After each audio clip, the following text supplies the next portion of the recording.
Stu's always waiting. Ready on cue. Oh my gosh. Was that a loud one? That was a loud one, yes. I can turn the gain down a little bit. Still learning the new mic here, so Yeah, I hear ya.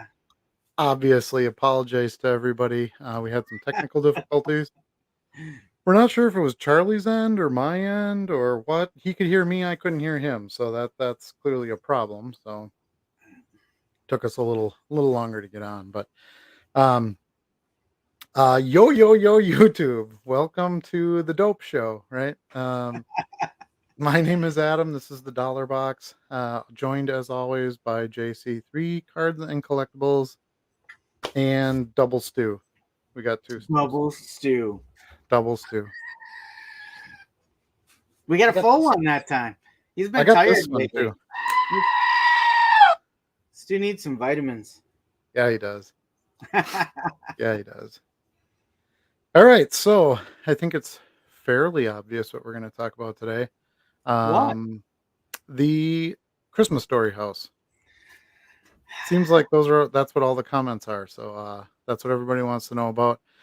It was a slightly random thing we added onto our schedule. I'm so glad we did. It was a lot of fun. It was hot as hell. First thing Bree said to me was, "You didn't rent the bunny suit. I'm so disappointed." I would have paid to see that. I would have paid your entry if you wore it. Well, a couple things here. One, I don't think they would have had anything in my size. Two, it was like 110 degrees out there. Although it was cool in the museum and the house and stuff. It was climate controlled, yes.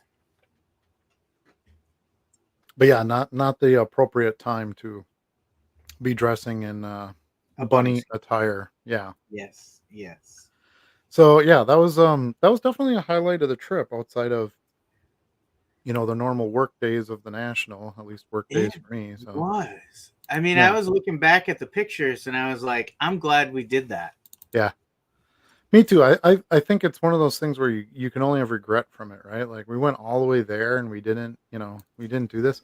So one of the things we're going to do for next year, since we're going to be in Chicago next year, is we're going to go to the Home Alone house. Yeah.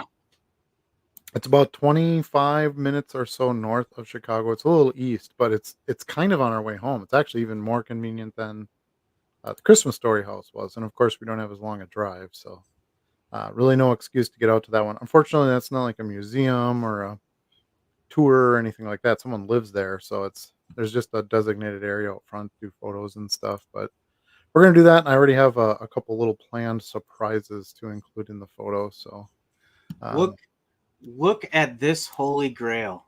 What's that? Look at that. Yeah, right?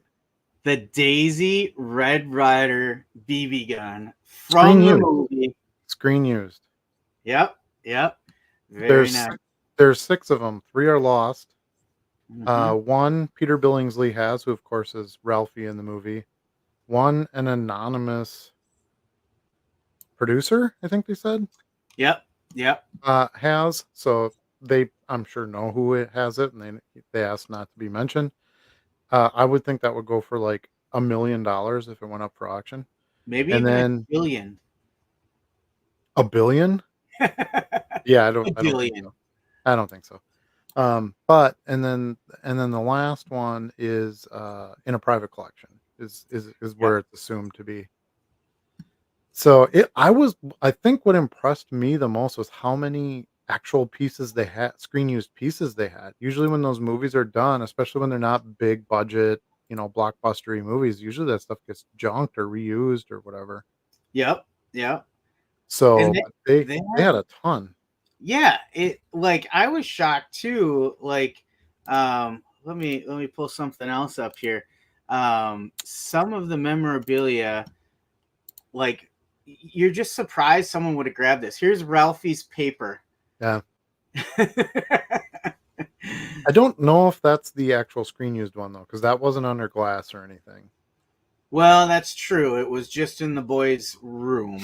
Yeah, so I'm pretty sure they wouldn't just leave that laying. I think it was just to try to give you the, build the scene, if you will. Right. But outside of that, even, they had a ton of, clothing and props and, things like that and just some special touches. I really liked all the plugs inside the wall in the living room, you know Oh yeah. I think I got a picture of that. Let me grab that because you're right. You noticed that right away. Here it is. Yeah, And I was like, holy cow, they really nailed the details. they did.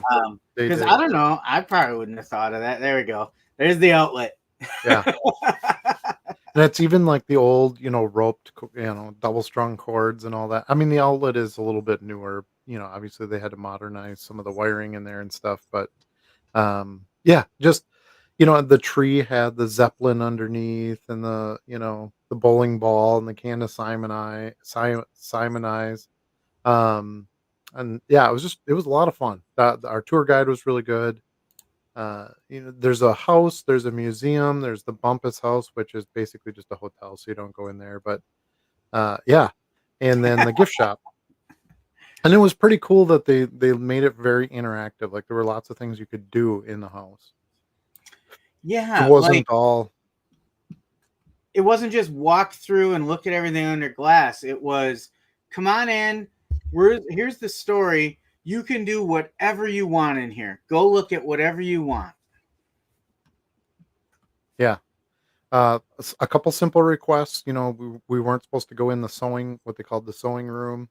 That had a lot of just things from that time, right? Like an old iron and some mending equipment for clothing and things like that, just to kind of give you a picture of that time period.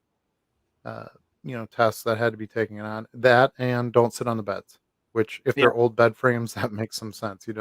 That's those just don't hold up. So, right. um, yeah, very very reasonable. It was a lot of fun.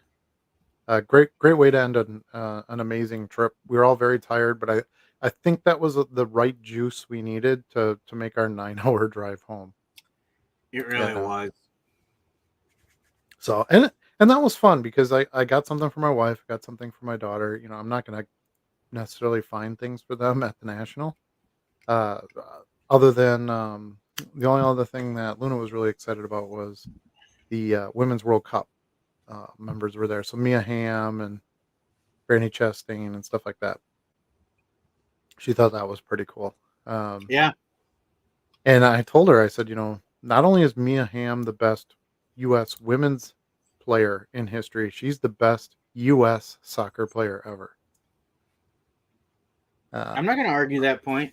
yeah, I mean, everything's arguable. I'm sure someone will argue with me, but I thought it's cool when you have girls to show them that there's some things that they can take on too. And Right. Right. hey, if you're the best, you're the best. Doesn't matter who you are. So. That is very true. But anyway, for our topics tonight, we're going to be talking about the National Shocker, um, Heystacks, which is a company we found while we were at the National that we're very interested in, and we think you all would like to hear something about, as well as what was my other topic? I already forgot. I'm terrible at this. Burbank, Yes, Burbank Sports Burbank. Cards. So I think maybe we'll start there because I think that has a great impact on everyone that would be watching this. Um, so the news over the weekend, of course, we were at the National, so we just kind of got bits and pieces of it as we were working. But basically, Burbank Sports Cards has inked a deal with Fanatics Live. I think they're pretty much just going to be doing live selling, and they have to take all their listings down from eBay as part of that deal. So I don't know if Fanatics is just giving them like a premium spot or cutting them fees, no fees or small fees deal, something like that. Uh, or every sale they get, they get a, I don't know. I don't know exactly what the deal is, but it was clearly enough for them to take their, 2.5 million listings off of eBay. Yeah. Um, eventually, I don't know when that's going to happen or anything like that, but I feel like that's going to be important for us for a couple of reasons. One, there's going to be customers that don't want to go to Fanatics. Several will follow for Burbank, of course, if they've bought from them in the past. But the other thing is just to reduce the number of those 99-cent listings that are out there that just undercut. So, um, kind of removing everyone's greatest competitor in our area, and also sort of evening out some of the pricing is sort of how I look at the positive things coming from this. Now, the negative things would be, well, geez, what if everyone starts leaving eBay and going to Fanatics? Well, that might be something that we have to pursue going forward as part of our business model. Live selling is something that, if you're going to take this seriously, I think it's something that you have to strongly consider in the future. I talked to the guys at eBay with eBay Live, and I'm pretty interested in doing that. I follow Crux Cards on eBay, and they do a regular live, and I get a notification when they're going live, and all of your inventory is available right on there, kind of like Whatnot. And so I feel like that might be a best place for me to start because it's not, I don't have to duplicate everything. Right. If I go to Whatnot, I got to build the whole thing all over again. So it doesn't seem to me like the greatest plan.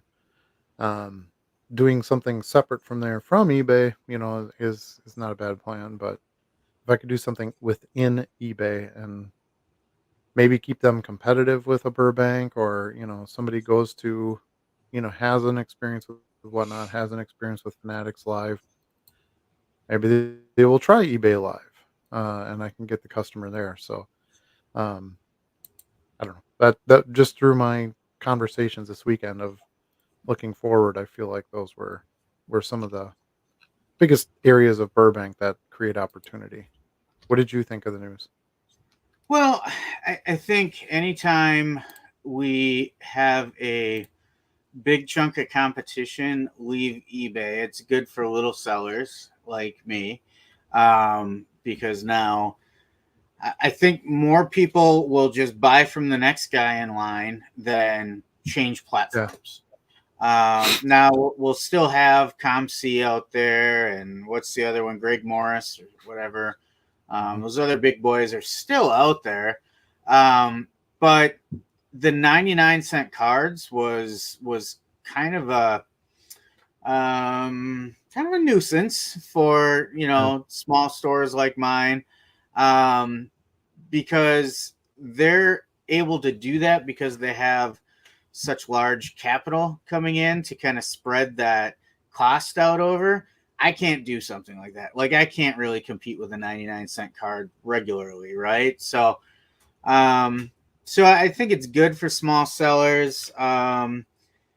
Is it going to be a good move for them? I think they're big enough they can pretty much go wherever they want and they'll be successful. So that's kind of Well, my thought on it. think about if you can eliminate your fees. Yeah. I mean, that's for, especially for their volume and everything. Yeah, that would make a lot of sense because eBay is not going to do that. They're No, not going to be they're big enough where eBay is going to say, "Oh yeah, you can have a free store now." Um, but just they're paying for an anchor store, which is 1,500 a month, which I know is kind of peanuts, but still something to consider. And then, paying for each, um, resulting sale and all that kind of stuff. It just makes some sense for them to be featured on a platform somewhere where they can get some savings. I mean, yeah, I'd take that deal if eBay offered it to me, you know? I for mean, you'd be sure. great crazy not to. So, but yeah, that was a shocker. I didn't see that coming. It didn't seem like there was anything out there that was going to happen. I know they're building a new store space, and they're making some moves too. Their show has grown pretty well out in the West Coast, so um, they're a leader in the game, and I think they want to try to stay ahead of everything in that light. So, and having a partnership with Fanatics is not a bad move on their part because Fanatics kind of controls the whole thing at this point. True. They might control how much product they get, breaker space, whatever exposure, anything is on the at least on the retail side. They can't really do anything about the secondary market per se, but um, yeah. So very very very interesting news. So we'd like to hear from all of you on that, of course, as well. We want to welcome everybody to the chat who's there here currently. If you're watching this as a recording, thanks for watching. Hopefully, you can join us next time. We're live every Wednesday at 8 Central Standard Time. We don't have to do math this week to figure out what time that is. Um, so that's good news. We don't have to figure out how to both film from a hotel room. That's good Yeah. news. I don't have to sit on a AC and heating unit. So Right. Um, I mean, we did it. We got through it. It worked out okay. But yeah, it was something a little different for us. We are not, by any stretch of the imagination, professional blogger, vlogger peoples. We just do this as something we enjoy. And it's a way for everybody to sort of share some knowledge that are participating in the same thing. So, um, but yeah, it was, it was interesting doing that on the road with both of us together. I yeah, wasn't quite sure how that was gonna work. We could have both been on one screen and tried to just have a conversation, but I don't know. The two screen thing just seems to work really well. So overall, I thought it went okay. we if hindsight being 2020, if we had to do it all over again, and if we do it next year, I think we'll have a little better setup. Having gotten one under our belt and kind of knowing what to expect. We talked about we there had we gotten to the hotel a little earlier instead of sprinting from the convention straight to the hotel as our scheduled start time approached, we probably would have been able to scout a better location and set up someplace else. Yeah, I agree. It's really hard on that Wednesday because it's such an important day, obvious reasons for us to be at the show. Right. So we just kind of had to work around that part of it and make sure that we got what we could out of the show. Now, that show is also more complicated than what it will be with Chicago because we had to drive. We had to leave there, drive to our hotel, check in, do all that stuff. Whereas in Chicago, we basically just have to walk upstairs and there we are. Um, no time change, so we don't get that extra hour necessarily Right. for the change in time, but a little bit easier for the logistics part of it. So the next three nationals are in Chicago. I certainly plan to be at all three of them, so we should be able to do continue to do shows on our Wednesdays from the national. That's my plan. And even if Charlie doesn't go, well, he can do it from home. So That's true. um, or vice versa. If I don't go, I can do it from home. So we plan to still do that show and participate during the con. I have 16 hours of video to edit and try to make into something that doesn't suck. So we'll see how that goes. Haven't really touched any of it yet. I did make sure I took separate video for our interview with Car Dealer Pro and put that out. Did the best I could with the audio. It is extremely loud in that place. We were back by the Breaker Pavilion, and then on top of that, we were in front of the Whatnot stage, live stage, and they were doing stuff as well. So I feel like you could at least hear, every time we were talking into the mic was working really hard to try to block everything else out. It was. And so it's not perfect audio, but I believe you can at least, hear everything that was intended for you to hear, even if it's not in the best quality. So maybe something to improve on next year. We'll see. I looked into some like higher end uh lapel mics, and that stuff's just really expensive. So I don't know. And I don't use them very often. I only use it a couple times a year for different things. Um so anyway, enough about that, I guess. But so national in review. And what I want to do with this is I want to start with Charlie and I want to say this was your first national. What'd you think of this beast? Well, it was a lot. The sheer size of it was a little overwhelming at first. I mentioned to you on like day three. I said, "Well, I think I finally reached the realization that I'm not going to be able to cover every square foot of this place before we leave." Yeah. And it's not even as big as Chicago, from what I understand. But yeah, it was divided into two large rooms, more or less. Um, and I maybe covered I feel like I thoroughly covered about 80% of the first room where we came in, and about 20% of the second room. Now, granted, my first national, I was looking to check out a little bit of everything there, breakers, the corporate booths, and maybe a little too much wild card for my own good. But um, so the sheer Yeah, size right. was something, sure, which I actually, as we went live, I sold a Tyler Badgett Bears card from Wild Card that I picked up there, or Tyson Badgett. Is that it? Bagent. Tyson Bagent. He's a Bears player, so I don't really think about his name too much. Badgett. Badgett. Tyson Badgett. But so Sure. size was the first thing I think in the future. I definitely will have kind of a plan going in of what I want to hit. Number two, loud. And you touched on that a little bit. Like, kind of overstimulating at times, right? Especially when you get back by the Breaker Pavilion. They had a wall of screens that was about 100 yards long and probably 300 different breakers going on it at once. I don't know how anybody could follow that. Like, I looked at it once and I had to look away and I never looked back.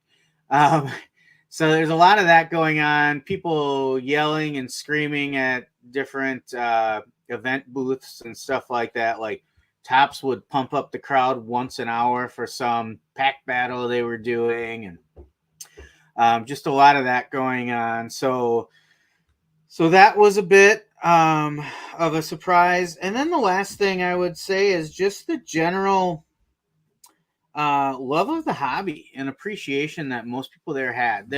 I didn't see any kind of confrontational behavior from anybody. I didn't hear of any situations that got out of control and security had to get involved. Like, people that are there are genuinely interested in the hobby, either as a collector or a flipper or investor, and they were focused on cards. And for as busy as it is and all the bumping into people we do and stuff like that, like, everybody's really friendly. So those were kind of the three big takeaways when I shared the experience with my family when I got home, is that one, really loud, two, really big, and three, just kind of like a big card family when you're there. You're talking to people from all over the country, and long conversations at times with people you've never met before. It's also line con. Don't forget the lines. But standing in line, This one was. yeah, standing in lines, you're having conversations with people. We to get our VIP stuff, we talked for about a half an hour with a couple of grandparents from Tennessee that brought their 11-year-old as a birthday present. And then you're sitting at a table talking to collectors and flippers and talking about what they're doing. People are sharing cards. It's really a nice environment. I was surprised at that a little bit because the local card shows, I don't feel that as much, but definitely did there.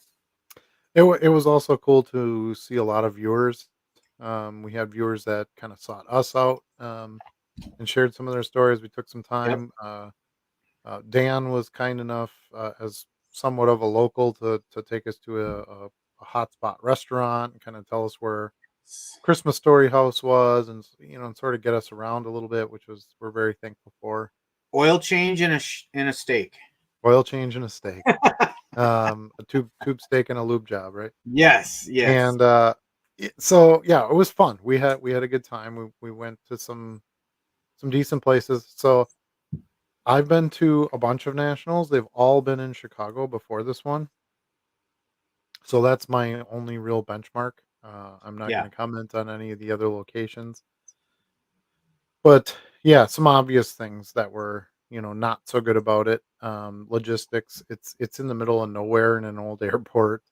Lines to drive in, lines to drive out, lines to get in, lines to get out. Um, the bathroom line got insane. It was over an hour wait for non VIP ticket holders to use the restroom. Things like that are just not so good for the experience. Food lines, all that. But the positives were I liked our hotel, and to some degree, it was kinda nice being away, from there, but yet being being in a location where we could still go do stuff. We went and saw the Deadpool movie on Friday night, at Amazing. a nice theater. Yeah, we had a good time with that, and Deadpool Jesus. yep, a nice free breakfast in the morning, and, that part was good. Having to kinda haul some stuff back and forth, not so great, but and especially if you bought stuff in the show, you kinda had to hang on to it or try to run 3 miles out to where your car was, and then come back in. It was also pretty hot out. I mean, it's July, so it was, Yep. a couple days were, high 80s, 90s, it's not super conducive to running back and forth. Um, so, those were the big negatives. The I would say the positives were I thought the prices were pretty fair in there. Prices from dealers as well as, like, the food vendors and stuff like that, wasn't was pretty good. Yeah. The And a layout was good pretty good. selection of food and drink. Yeah. Getting to it was a thing, but, once you got it, it was pretty good. Splitting it into the 2 rooms kinda made sense. I it kinda helped me remember, like, "Oh, this is in the breaker area, so it's over there," versus, um, I don't so, I felt like the layout was okay. It's not as big as Chicago, so they had to kind of I felt like especially some of the smaller corporate booths were just kind of all stuck together.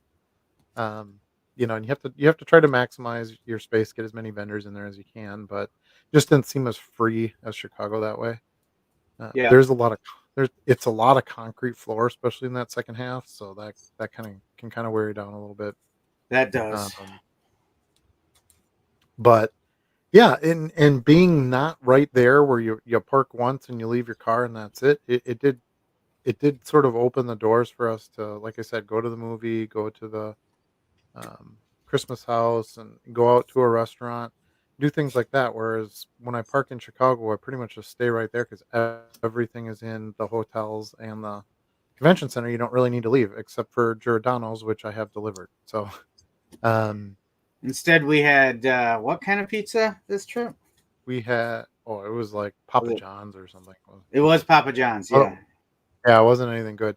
One thing that's kind of surprised me about Cleveland is it like shuts down at 9 p.m. yeah, So when we're getting out of the show at 8 and it takes us, 20 minutes to get out of there and a half hour to drive back to the hotel and so forth, really wasn't anything we could do, other than go see a movie on that after hours time. There were some bars and that, but that's not really our thing. So we did our good deed for the day too. We walked a little old lady out to her car after the movie, which was we did, actually kind of yeah. cool. There was an older disabled lady who went to the Deadpool movie with us. Uh-huh. I was like, she's living her best life. Yeah, and you could tell she's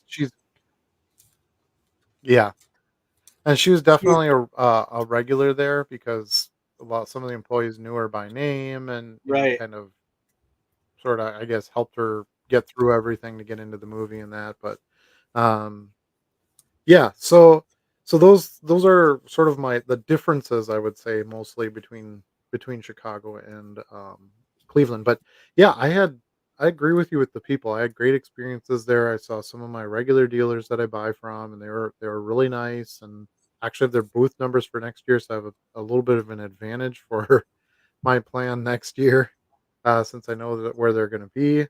Um, I found tons of cards. I got pretty much 2 full, 5-row boxes, out of the show, which is exactly what I wanted, and good variety of cards, good non-sport, that's always one of my big targets when I go, and, found some really nice stuff there.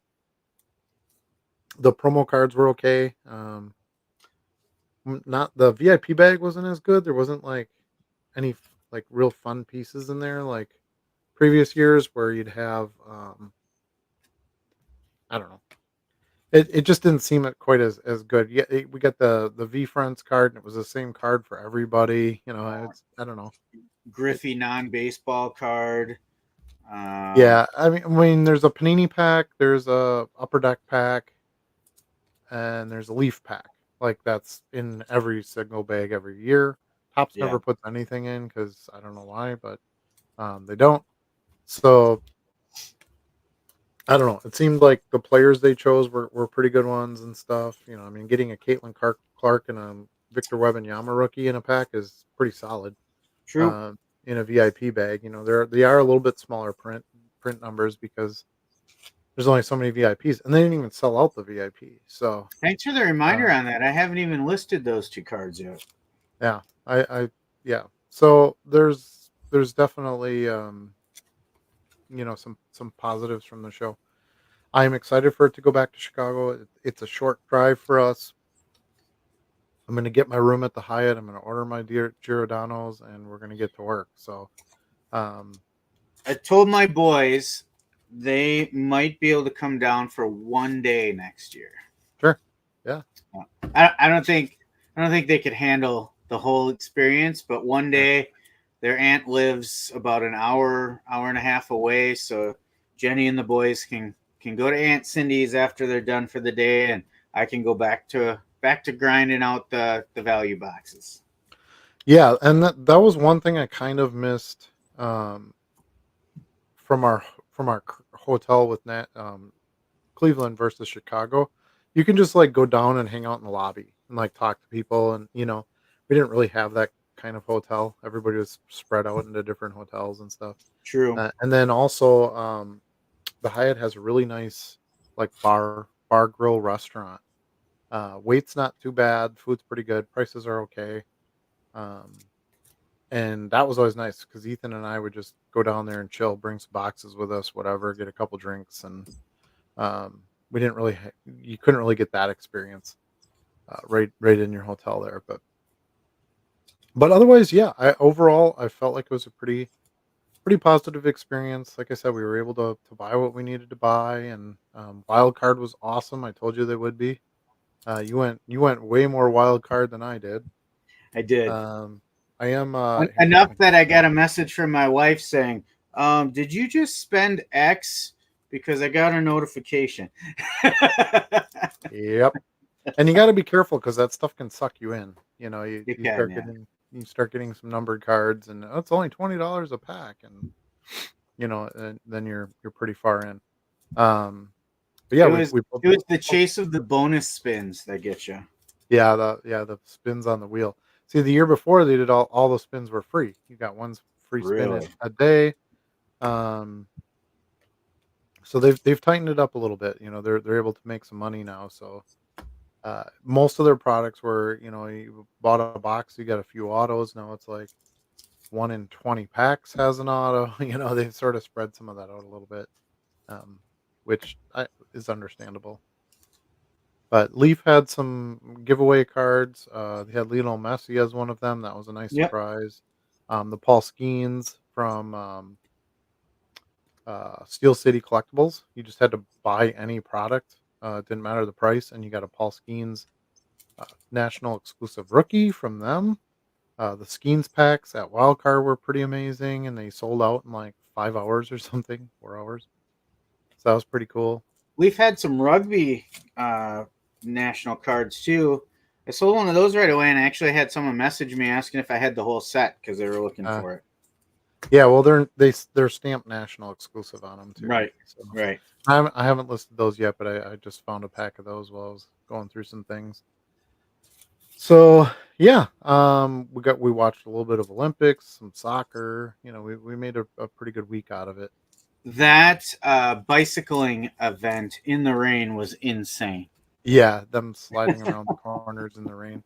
It was kind of neat to be there during the Olympics and have all that access to because I don't have all the sports programs and stuff at home. I don't subscribe to all that stuff, so it's kind of nice to have all those channels and everything to pick up some of those events. Um, they had a decent little, breakfast space, and I managed to work there every morning, as most of you know. So that was pretty good that way. So yeah, I was pleased with our hotel. Other than one day, the breakfast cook just quit Up and quit. and didn't come in, so we were all like, "Are we gonna get breakfast So then today?" we sent Adam to the kitchen. Yeah, and then well, you don't want it if I'm cooking it. Um, but yeah, the front desk person ended up having to, like, run in there and make a bunch of the breakfast stuff and that, so that got a little interesting, but yeah, we met a bunch of nice viewers. I was really happy about that. That was something we really wanted to do. Next year, it'll be a little bit easier even because we can just say, "Let's meet in the Hyatt lobby," or, there'll be an easy spot for everybody to gather, that's connected to the convention. This one thing that I kind of didn't like this year was, having the trade night just right down in the basement in our VIP area. So, like, we got kicked out of the We VIP did, area yeah. so they could have a trade night. We're like, "What the hell? Like, this is our space," And they kicked us out at like 5 o'clock, an hour Yeah, before the. the the show wasn't even done. "Well, we need to set up for trade night." I'm like, "Well, that's kind of your problem, not mine," you Yeah. know? I bought a VIP pass that permits me to be in the VIP area, all hours of the show. So, um, The wasn't other thing wasn't that real thrilled with that. the other thing that rubbed us a little bit wrong was the first day of parking, Mhm. because the VIP pass came with free parking at VIP parking, but the first day they didn't have any of that set up. Everybody had to go in through the general admission gates, and they charged everybody. Yeah. Maybe it would have worked out if we'd have gotten there early enough, we could have parked in those front lots. 'Cause I think maybe they were parking cars up there at first, and then once that was full, but they should have just not charged. They should have Yeah. just left the stupid $10 off it wasn't a fantastic parking lot to begin with. You weren't getting great value for your $10. Well, and I don't think Uh, they charged anybody the last couple days. no, and that's just it. I think that even the non-VIPs were driving in there parking and they weren't paying. So, Yep. I don't know. That was weird, yeah. Now with that, in Chicago, I have to pay the one parking fee to be there all week. But I'm in a parking garage. It's all protected. It's right at the hotel. Um, it's elevator access and all that. So that's that. You don't get a VIP pass. But so if you're going to Chicago, my suggestion is to try to get that hotel as soon as they announce them because they do. Unlike Cleveland, they sell out right away. VIP passes uh, sell out right away. Um, and I do believe that's going to happen again next year. So, but yeah, bought some good stuff, met some good people. I saw one lady get her food stolen. Someone just ran by, What? grabbed yeah. One of the ladies who ordered right in front of me at the chicken stand thing. Uh, you kind of place your order, you stand off to the side, and then as they fill the orders, they hand them out. So Yeah. the employer reaches out of because they had food trucks at this place. That's basically how they did the food. And this lady reaches out the window and she says, "Jessica," or whatever, and this lady's like, "Yep, that's mine." She just grabs it and goes, and it was not the right lady. She didn't even Oh, order so, any food. so it Yeah, might have so been unintentional. I don't know. The guy from the food truck ended up running her down and got the food back and stuff, and then they basically had to make a new sandwich Yeah. for the lady in front of me. You can't give her food that you handed to somebody else. I don't who knows what she did with it while she was walking away with it, and so, yes, that was pretty weird, um, but other than that, I didn't see, like, cops showing up to, get thefts and, did some of that occur? I'm 99% sure it did. I can't imagine that there wouldn't be anything that, um, went down, but one of the things I really liked about this show that I think was an improvement over some of the previous Chicago shows was all the other stuff on display. I get to see all the Ninja Turtles heads and the Splinter head from Ninja Turtles 2. They had a bunch of Type 1 photography there from like Wizard of Oz and Marilyn Monroe stuff, original photographs. They had a bunch of action figures, rare boxed action figures on display. Um, so just some stuff outside of some of the sports too. All the Power Rangers costumes were really cool to see on display. And then, of course, they had autographed jerseys and Babe Ruth stuff and lots of Lionel Messi stuff, which I really liked. Um, you had a national sports card show over there as well. but it was fun to have some additional things to look at that didn't necessarily include a bat or a ball. It's Because true. you The kind of Power get your Rangers. fill of that. Yeah, I mentioned the Power Rangers. Um, it's you kind of get your full fill of the bat and the ball after a few days. It was just kind of fun to have something else to look at and be a part of. But You mentioned the Paul Skeens packs from Wildcard earlier. And here's actually one of them. I'm going to go to single for a second. Oh, that's not the one I wanted. Oh, I guess I that's can't go to. me. Yeah. But yeah, this is the Mount Rushmore Skeens out of 15. Kind of a nice ray There you wave. go. There you go. You can control it. But yeah, they looked really nice. I just listed this one today, but most of them looks like they're moving pretty good. So yeah, I thought they did good with that. Oh, where'd you go, Adam? You didn't know I was bringing you back so soon. I'm here. Shohei was in the VIP pack too. Got that I one was here as thinking you said well. bye. So these were okay. As Adam said, you got the national branding on it. You got the city skyline there. And this was Leaf. But yeah, I think that was VP5. I think that was in the VIP pack. So overall, I had a great experience. I was glad I went. Look forward to doing it again at some point. You definitely will have more of a plan going there now that I've been at one. To your point, it was great to talk to some of our viewers and meet them. Had a nice Yingling with Dan. Had a nice talk with Victor. Actually picked up his book, The True Rookie Card. Max helped me out quite a bit with a request on some Pokemon cards for my kids. So thank you to Max. I just had a great experience with it, and even the drive wasn't that bad. It was nice. There were three of us to switch off. Um, had I couldn't do the Popeyes though. That was just too far. Oh, it was so good. Popeyes is the best. I don't know, man. I don't know what you're thinking. I did regret my decision to have Sabaros instead. So at least the first time.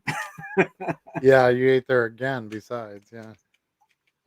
Shout out to Dan for my awesome uh, out of 35 Brett Favre that he pulled from Yeah. Wildcard. He was kind enough to add that to my PC, so I appreciate you. It was 1 out of 25. I thought it was 35. It's actually 25.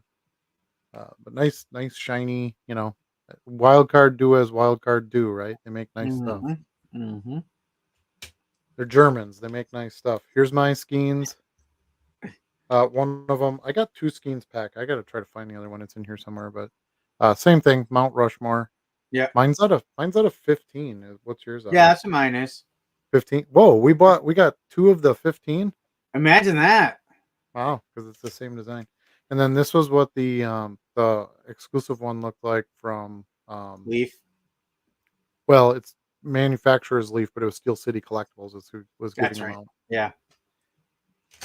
And then I did talk the guy out of some Player of the Day packs, and I got a Purdy rookie um, out of it. So that was pretty nice too. Nice. The no name version where it doesn't have the plate. Um, so yeah, as far as like promo stuff and that goes, it was pretty good, I think. Yep. Yep. I got some pickleball cards I had never seen before, so that excited about that. We'll see. We'll see if I can find a market for them. Here's my other skins. This one's out of 5. Oh, there you go. So it's basically just the refractor style, Automania refractor. Um, Shiny and whatnot. It's hard to see, of course, but Did you say maybe I whatnot? can stop it. I hate that. I hate that company name. It sucks because we use whatnot all the time where we live. So it's kind of cool. It's got like jet fighters in the background, sort of flying at them, and then the nice Yep. refractor. Yeah, and it's 1 out of 5, so not a bad one to have.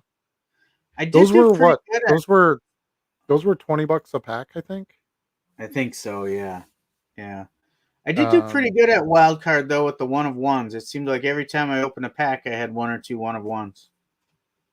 yeah, it's just they just don't hold up as well as a lot of the licensed Yeah, stuff. yeah, And every one of their cards is numbered, so it gets kind of watered down after a while. When it's like, okay, yeah, one of five, but they have like six different designs that are one yeah. of five. The new Decade series was really fun though. I mean, cards that you just don't see every day. Like this is Debbie Gibson. This is a 3 of 3. Little electric youth for you. I got a Linda Blair, Bobby R- Brown. Ric Flair, Yeah. woo! Woo! I got some. I got Leon Edwards. I don't know who he is. Some kind of boxing champ, maybe. Looks like it. Yeah. Yeah. No, that one's out of 10. The Ric Flair was out of 8, and then I've got Uma Thurman out of 10. The green refractor. I Uma got Kill Natalie Bill. Portman. The Portman was cool. Yeah. Yeah. See her in a lot of stuff. So yeah, tons and tons of boxes of stuff to go through. I have another Caitlin Clark's that I stuck somewhere in the boxes. I should have kept better track of that because now I need to locate it. And yeah, I have a lot of the rugby cards though. So Did you here's get the what some of whole the set? I don't know. Did they put the whole set out? If they I did, think I got it because I there was grabbed a like lot of five of them. them. This is what they look like, and then they have this little net. It says National Sports Collectors Convention exclusive, It's foil, right? July. Yeah, Yeah. it's a foil stamp. And then it says Cleveland IX Center on the bottom. So, but I got a pretty good variety. I probably have at least 6 or 8 different ones, but I'm guessing they didn't take the whole set and make them into promo cards. There's probably only like 6 or 7 players. I'm guessing, Yeah. not the Yeah. entire set. So I'll get those listed this week. Of course, those won't get identified in Card Dealer Pro, so we'll have to do that stuff by hand. And since I have the scanner right now, I'm trying to do some scanners. I picked up a card today, Charlie. You want to see it? Yeah. Yeah. What do you got? So it's a little outside the box here. A Caitlin Clark like fourth grade picture? Pretty much. Yeah. Where'd you get So, that? and it's a purple parallel. It's Yeah. up. It's Don Russ. It's a Okay. new Don Russ product. And it says Hawkeye, so it doesn't have a pro team on there. This is from 2024, the Caitlin Clark collection, I guess, Okay. but it is a parallel. I got that at when I was out hitting the shops today, dropping off flyers. I picked it up at Mike's All right. Card and Coin. So, um, yeah. So I don't know. I saw it and I'm like, I gotta have that. Don't have a lot of Caitlin Clark in the store, and when I do, it sells right away. So why not, right? I mean, Yep. even if it sits for a bit, or even if I don't make a bunch of money on it, it's still, I think it'll be a draw. I don't think there'll be a lot Yep. of people that will have those listed. So Bring in that's traffic. sitting on my, and I do have some McDonald's Olympic stickers to list too. I've got this. My sparkle was this star uh, gymnast, and she's part of the U.S. team that just won gold, the Yep. team gold. So that one will do well. And then I've got this surfer, um, Joanne DeFay. I don't know. It's tough to say name. And then this one is cyclist Allie Watson. I think is how you pronounce it. But they're all these sticker cards. Now Marta, I do you know who you don't probably don't know who Marta is, but I've heard the um, name before. a legend soccer player. She plays for Brazil, maybe. Mm-hmm. Yeah. And then Brazil Sky or Brown. Sky Brown. Remember I was talking about Sky Brown the other night. you That were, yeah. that younger.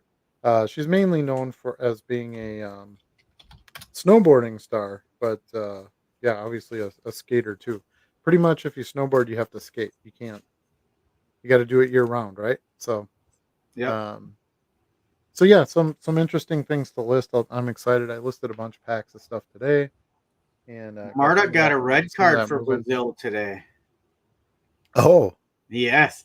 Well Her then, her career possibly ended with the red card. is that what it said?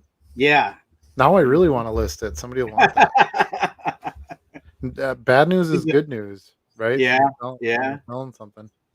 So yeah, interesting. Interesting. I wouldn't have guessed that. Yeah, we're all in. I think it was worth our investment. The VIP pass is worth every penny. I think you would agree after Yeah. we really pushed you to go that route, and we'll start planning for next year. When things open up and we can start buying stuff, we'll get ready to do that. We're gonna stay at the Hyatt. I'm a Hyatt World member. It's the only place I stay there. Um, get a good price and everything. So if any of you are gonna go next year, try to stay at the Hyatt. We'll hang out. It'll be fun. Will they have a rollaway bed, or do I got to bring a cot again for Ethan? I don't know. I don't ask for any of that. I rent the room. I get a bed. Yeah. Whatever. Anybody else wants to stay, it's their problem. But yeah, I would imagine it's the Hyatt. It's a little different than this. You know, the fly by night joint we stayed at that was having roof repairs done while we were there. So Oh, it was. uh, That's right. There was a sign in the elevator, right? yeah, and there was like mold on the top of the elevator panel, so you could see that it had leaked, and yeah, it's good times. But all that with that though, I thought the hotel was pretty good. I don't have any like major complaints about it or anything. So that's the national in a nutshell. Oh Yeah. no, I'm in a nutshell. Oh yeah. So it was Austin Powers, Love Guru, Tommy Boy, and what was the other one we kept quoting? There's one more. Well, uh, obviously Deadpool because we had so I just seen. married an axe murderer. Yeah, there was another one though. I can't remember what it was. But anyway, Ethan came to work with me on Monday because I had like 9,000 cars to ship or whatever. And so we watched Tommy Boy. And we put some of those on because we're like, well, now we have to have this. So yeah, it's fun. That's fun. Yeah, we strongly suggest it if you haven't been before, and Chicago is convenient for you to some degree. Um, try to get to it. I think you'll have a good time with it, even if you just go to check it out. Charlie. Do you remember like 2 weeks ago on the show, and Charlie's like, "What if I don't buy anything?" Right. And Charlie was the first one to blow through, a good wad before any of us. So that That's wild that, you're the wild card. that wild card booth ate him alive, people. It did. And Charlie doesn't buy unlicensed stuff, so that was really weird. Yeah, yeah. I did bring It's funny. home fairly full 5,000 count box though. Yeah, you were gonna buy stuff. It's impossible, and you're a reseller. Why wouldn't you buy stuff? There's Right, value there. So right. Sunday was kind of nice. I'm excited for this next year to be able to go the whole day on Sunday because you start getting like boxes that are half priced and things like Yeah. that. I hit some quarter boxes that were down to a dime, yeah, they were quarter boxes down to a dime, and got some really nice cards. But I kind of had to leave them because the Team USA thing was coming on, and then we really needed to get going. We were close to that 1 o'clock mark, and we wanted to go out to the Christmas Story house yet, and all that. So We um, stayed later than we originally planned. we did. That's accurate. Mhm. So we pushed it as far as we could, and I think we got value out of that time there on Sunday. But um, it would be really nice and it's nice to just be able to walk right down from your hotel and do your things. Yeah, And even on the last day when you check out, you just put everything in your car and you lock it because it's in a secured parking ramp. You can go to yeah. the show for the rest of the day, and then you just hop back in your car and you drive out. So um, I think I got home about 11 o'clock Sunday night. And of course, I had to wake up at 5 a.m. Monday morning for work. you needed to take Monday off. That was not a good I should idea. have. Yeah, yeah. Yeah. Although I Or you will tell you, having just the 3 days off last week, it was a disaster when I got back to Yeah. work. Yeah. Today was a 12-hour day for me. I remember those days too, and I always like vacations aren't really vacations. They're just Right, right. postponing the garbage is essentially what it is. Yeah, yeah. As instead of taking the hammer over 3 days, you're going to take all 3 days in one day. Yeah, and, you know, even with this job, it's like that. I mean, I started packing orders about 8 o'clock. Ethan and I slept a little bit, had some breakfast, and then came down, so I even had 2 of us, which normally I'm by myself, and I packed. He was here till about 6:30 PM, Yeah, and then I came back down and I packed till midnight, and then once midnight hit, didn't really matter. I was gonna be a day late on whatever had to be shipped that day, so and I had 4 orders left, which isn't too bad. yeah, But I'm like, doesn't matter. The time cut off now anyway. I'm going to bed. I'll pack those in the morning. So, uh, yeah, it's crazy how much can happen in 3 4 days when you're gone. yeah, But worth it. I think for the once a year, it's really worth it. I don't feel like I need to go to a card show for like 6 months now. I have like yeah, 9 monster boxes of stuff to list. And yeah. I don't even have the space to put it all right now. So And I got cards from like every category, so I don't even feel like, oh, I got to go to this one store or one show because that's where I get this type of card, right? Like, right. got my non-sport, I got wrestling, I got NASCAR, I got baseball, I got football, I got basketball, I got pickleball. I'm set for a while. Yeah. What else do you need, right? I mean, Yeah, and that's really the highlight of the show. And people are like, "Oh, you're going to the National Sports Card Show to buy non-sports cards?" I'm like, "Yeah, that's the one to go to do it." yeah, There's a big non-sport show in Philadelphia. But from what I understand, it's not quite laid out like this. okay, Those sellers don't generally do like quarter boxes and that kind of thing. It's a lot of sets and packs, and not really what I do for reselling. So yeah, um, yeah, I always feel like I get enough value out of it for doing it. It's really not too bad for expense. This one was a little bit more because of the driving, extra gas and things like that. But we took a pretty fuel efficient vehicle that still went off road, which was great.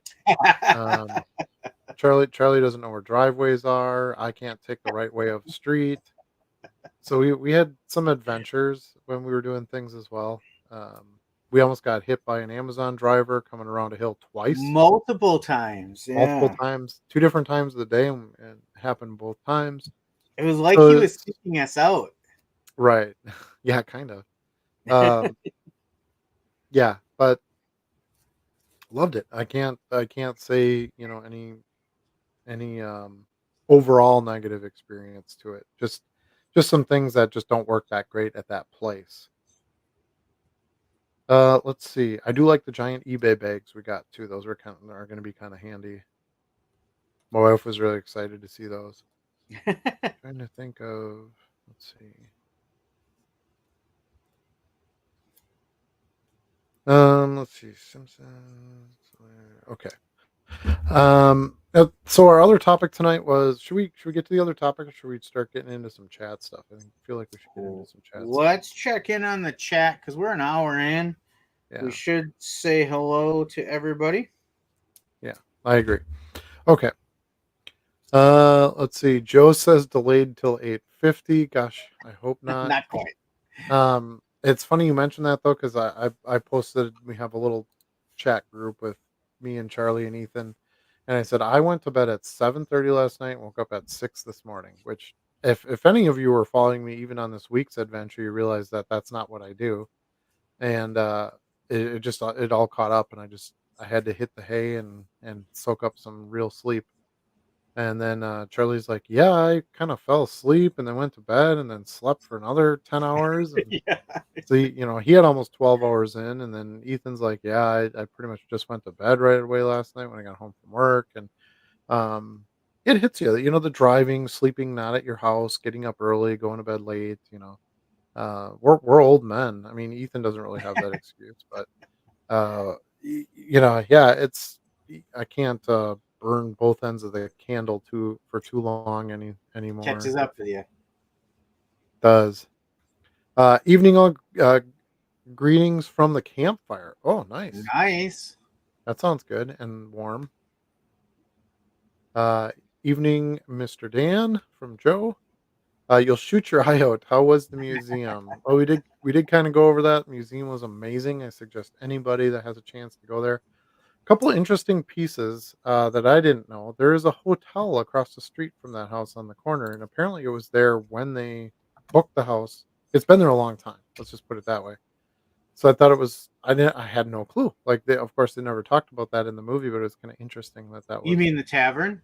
Yeah, the tavern. Well, Yeah. it's now it's like a hotel or whatever, but too they have a few rooms to rent. But yeah, it was. I thought that was really interesting. Um, so basically, the location is three houses, right? There's the Bumpus house, which is just a hotel. There's nothing to look at inside, and then it's been modernized, if you will. And then there's the Christmas Story house, which they kept as original as they could. And, did some repairs and did a few updates that were really necessary, but made the kind of tour experience. Um, and then that has a living quarters you can rent any time of the year, and it's like 5 grand on Christmas Eve, which is crazy, crazy, but also awesome. If I was just burning $100 bills in my life, that might be a way I would burn some $100 bills. So, and then across the street they have the museum and the gift shop, and a couple of garages that have some of the old cars that were. Um, one is a fire truck, which is kind of a replica of the one in the movie, and then another is a car that was in the parade in the movie, parade scenes. So yeah, they did a great job with it. Gift shop was cool. Prices were pretty fair. Lots of Christmas Story stuff, but then they had a side Christmas section where they had stuff from Christmas Vacation and Elf and Home Alone and a couple of other, big Christmas hits, which I thought was kind of fun. Yep. So, and a little bit of an iconic piece of trivia with that, there are three primary locations that movie is based on. They did a lot of the exterior filming in Toronto. Hmm. The house, of course, which we visited in Cleveland. But the town they live in the movie is Holman, Indiana, Uh-huh. which is a fictionalized version of the author Gene Shepard's hometown in Indiana. And that town is, do you know it, Adam? No, I don't remember. Hammond, Indiana, which Okay. our trip took us from Cleveland through Hammond on our way Oh, back really? the same day. So we hit two out of the three locations on our trip. Well, there you go. There you go. Yeah, I think it's a tough destination because I don't know how many people would go to like just go to Cleveland to see this. There's Yeah. obviously been some super fans that have done that. Um, versus like, okay, the Home Alone house is in Chicago. I think at some point in almost everyone's life in this country, you hit Chicago. Such a major spot. So it was kind of neat to be, close enough there that we were able to do that and not have to try to make it a special trip where it doesn't seem as feasible for me, at least anyway. But yeah, the museum was great. I strongly suggest that it was $17 to do the tour, so it wasn't terrible. The tour consists of the house, some backstory, and some features of the house and how some of it was done, and then also the museum. Kind of Yep. take you in and tell you a little bit about it and show you around. So I felt Still like there was think decent value in that. Huh? Still think it's kind of funny. We're in Cleveland and we have a choice between the Rock and Roll Hall of Fame, the Christmas Story House, or a short drive to Canton, Ohio for the Football Hall of Fame. Mhm. And we chose the Christmas Story House. Well, yeah, I mean, the rest of the week was sports stuff, right? I mean, we Yeah, saw a lot of memorabilia, bought some cards, talked a lot about it, and I think it was nice to have that bit of change. I would have liked to have seen all three of those places, to be honest with you, but yeah, we'd have had to add a couple days on, yeah, uh, and that just kind of doesn't work when you're already gone 5 days. As we just talked about, how far you get behind, on a few days, and my work is also over the weekends. Like right. orders still happen, so Saturday and Sunday doesn't stop the flow. So, um, yeah, but yeah, if you get a chance to go see it, I strongly suggest you do. Maybe the delay is due to the leg lamp malfunctioning. Butterfingers! Sports section plus says off to bed. Early day tomorrow. Understandable. We understand. We just went through all that. Be sure to drink your Ovaltine. Yeah, it's funny because in the gift shop they have cans of Ovaltine on display, but they're not for sale. That made me chuckle a little bit. They did, and I think I've got sure here that was part of the presentation in the house as well. There it is. Be sure to Mhm. drink your Ovaltine, and Your well, it's Ovaltine. blocking it, but your little decoder's there, and Yep. you've got the cipher here that he figured out. So it was fun. All the little touches they put on there. Yeah, I would agree. Let me go to here. I'll show you. I'm gonna share this screen here too,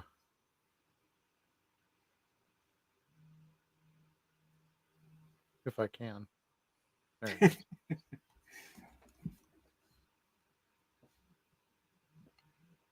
Yeah, there's me hiding under the Oh sink. yeah.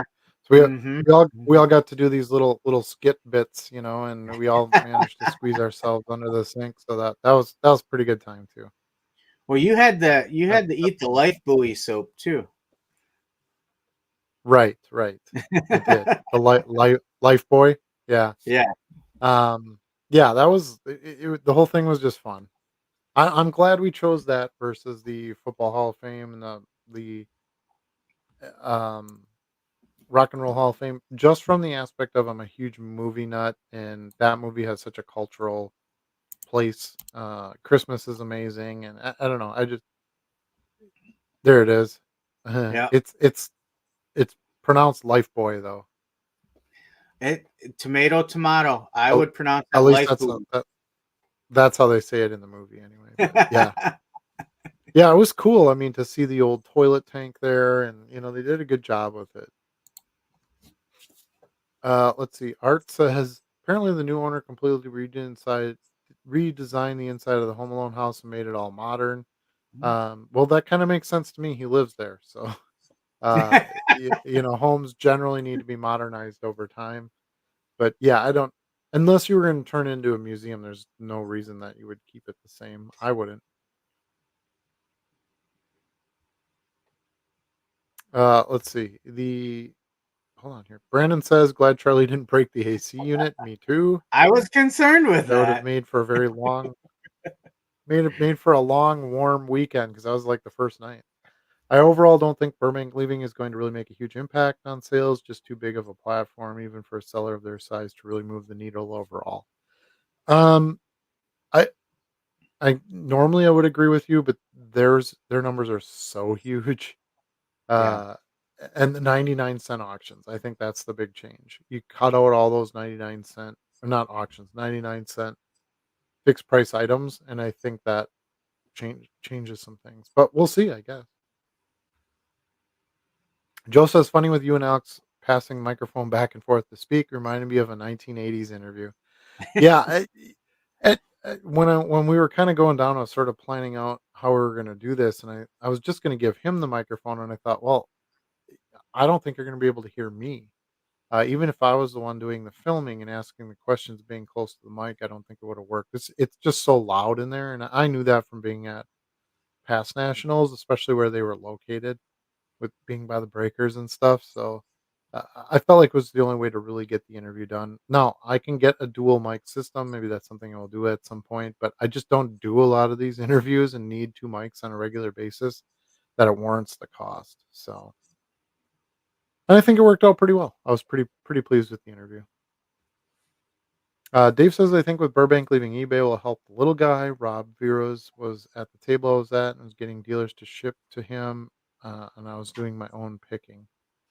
Yeah, I think that's the key there. I think it just makes us all feel like there's some more opportunity because to try to compete with Burbank's pretty tough. They have Yeah. such a pile of assets, and a big team that can constantly just scan and list, and their volume game is times 1,000 from any of us. So they were probably the biggest, sports card shop flipper, if you want to call it that. That was on eBay. Greg Morris Cards does a lot of vintage set breaking type stuff, which is not really what most of us do. So I don't feel like we compete with him quite as much. Comsi, I guess, but Comsi is they're not selling their own cards. They're just a middleman. So you could have anybody come in and do that. So I don't think that's not quite the same competition as a single seller. Right. Dan says I never bought Wild Card until the National, and I'm addicted to their unique looks. Ha! See, you people all laughed at me, but no, their stuff is amazing. And I did manage to catch Dan Atkins, who is the CEO of Wild Card, and I did show him my BGS 9000 stripe. I got it right here, of course. It's always on my desk, and was pretty impressed. A lot of the employees were too. He wanted to buy it, and he didn't offer me the cash I would have been looking for. But yeah, it was fun to bring it and show it off. They were really popular with the dynamites while we were there. Um, Yeah, they had a lot of these, and people were buying them left and right.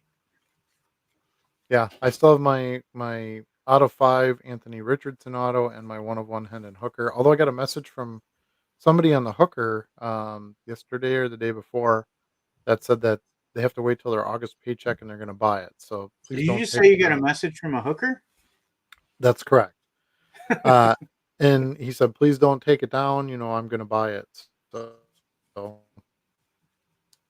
I said, okay, sounds good to me. Let's see.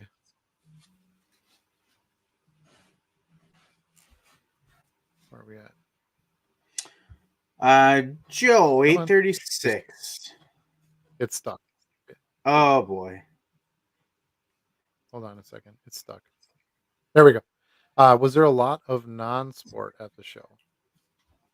Yes, I bought a ton of non-sport. That Yeah. is like the number one thing. I've said this probably enough now, but that's probably the number one thing I look for there because we just don't have that opportunity where we are to find a lot of that. And be honest with you, it seems like the best deals. I get better deals on that than I do sports. I just don't think that the dealers want to deal with it as much. They don't understand the pricing and the market as much, and it's a good opportunity if you do know what you're doing. There's plenty of non-sports there that you don't want to buy too. Okay, so don't just like go to the box and be like, "Oh, non-sport box." I'll just take all of it. There's stuff that isn't of value either. Now I bought like 600 Goonies cards, which was ironic because we were just joking about the Goonies thing on the way into town, and it's one of the very first things I First found day. Yeah. when I was shopping within the first couple hours, and I was just laughing my butt off as I'm pulling out these stacks of Goonie cards and showing them to Ethan. No stickers, unfortunately, but got the cards at just a couple cents a piece, so easily worth it. Those are But difficult cards to get a hold of. I did find the My Little Pony cards. He did. He found some pony cards that I didn't see. I was able to scrape some up later on, but yeah, and then some really good Panini soccer stickers. I found some pretty cool stuff there with Yeah. that. Mbappe's, some Pele stuff. So even just hitting the dime boxes and quarter boxes for sports was really good too for the show. Art wants to know which Hyatt he's planning to come to the National next year. So there's three hotels that are attached to the Rosemont Convention Center in Chicago on Martin Luther King Jr. Drive, and the Hyatt is one of them. It's a skywalk across from the convention center, so you literally go to like the third floor or wherever the heck the skywalk is, and you just walk through the glass tunnel and go right into the convention center. Take the little escalator down, and then there's a main entrance into the convention hall. So it doesn't get any easier than that. But it's the Hyatt Rosemont is what it's called. So it's connected to the Rosemont Convention Center. It should be pretty obvious. It should be. I shouldn't say will because I guess I don't know that for sure, but it always has been in the past a hotel that's offered by the convention booking So you need to book through them, and then your reservation will get transferred a week or two or whatever before the show, directly with the Hyatt, and then you can work with them if you needed to change anything from there. But yeah, I'm a World Hyatt. Obviously, I still didn't get enough sleep. I'm a World Yeah. Hyatt member. I always choose to stay there. They always do me right. Um, there's always trade nights every night, so if you're into that stuff, it's the hotel for a lot of that. I think there's a DoubleTree that's connected to. Also, if you don't want to do the Hyatt or you can't do the Hyatt, you can go with that hotel. But that is your opportunity to stay at a hotel where you don't have to travel between the convention and the hotel every day. If you're going to go for all 5 days, I think it's a must. If you're going to go for a day or two, maybe it doesn't matter if you're running back and forth. But it does get old pretty quick, especially if you're like us, where we're buying bulk. I had one day I bought a box of 1,000 top loads, which is like 26 pounds or something like that. Yeah. And I had to carry that thing through the show the rest of the day. It's not like something I could just run back and get. I needed to buy it and take it with me as part of a bundle. I bought some cards, and then I also bought that box of supplies. Whereas in Chicago, I just run it back to the room and then come back to the show. So the room in Chicago would have actually been closer for me to run back to than the car at Cleveland, which is kind of crazy, parked outside. So, um, yeah, that's the place I always stay. You know, they have a nice bar there. They have an amazing breakfast, all you can eat breakfast for $25 in the morning. So you can have like 5 pounds of bacon and 6 cups of coffee and half a gallon of orange juice and hit that show floor and be good all day. You don't even have to stop at the food places if you don't want Well, to. if you have that much, you're going to spend an hour in the bathroom. You will, you will. I don't have those. I don't have problems, but yeah, some of you might. Yes. Does anyone know if Comic Con has car dealers? I was invited to one and never been to one as well. I've been to lots of those, way more of those than I have sports conventions. And sure, they'll have like non-sport dealers and stuff that will sell boxes and cards, um, autographs, things like that. So yeah, absolutely, most of them will have that. It's a good time. Though that's a totally different type of convention than a sports card convention. You're going to see people dressed up, and there's character skits, and there's usually actors there doing stuff, and costume contests, and that's a pop culture event versus the cards is more of a product that everybody's trading, I saw buying, some selling. people dressed up in costumes at the NSCC.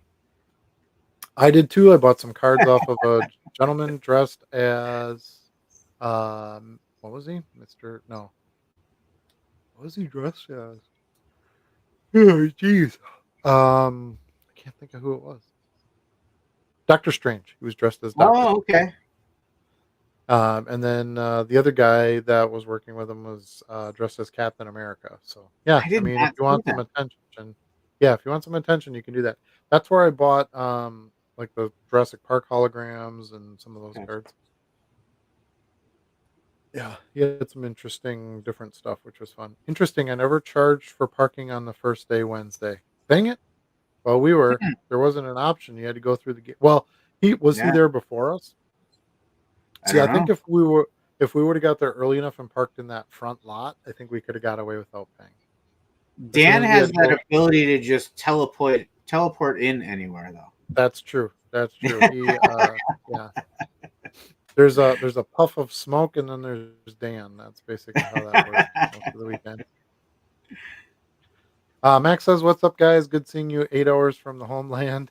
Yeah, it was. We ran into Max quite a bit. It was kind of interesting. For as many people that are there, how you can still sort of run into those. Yep.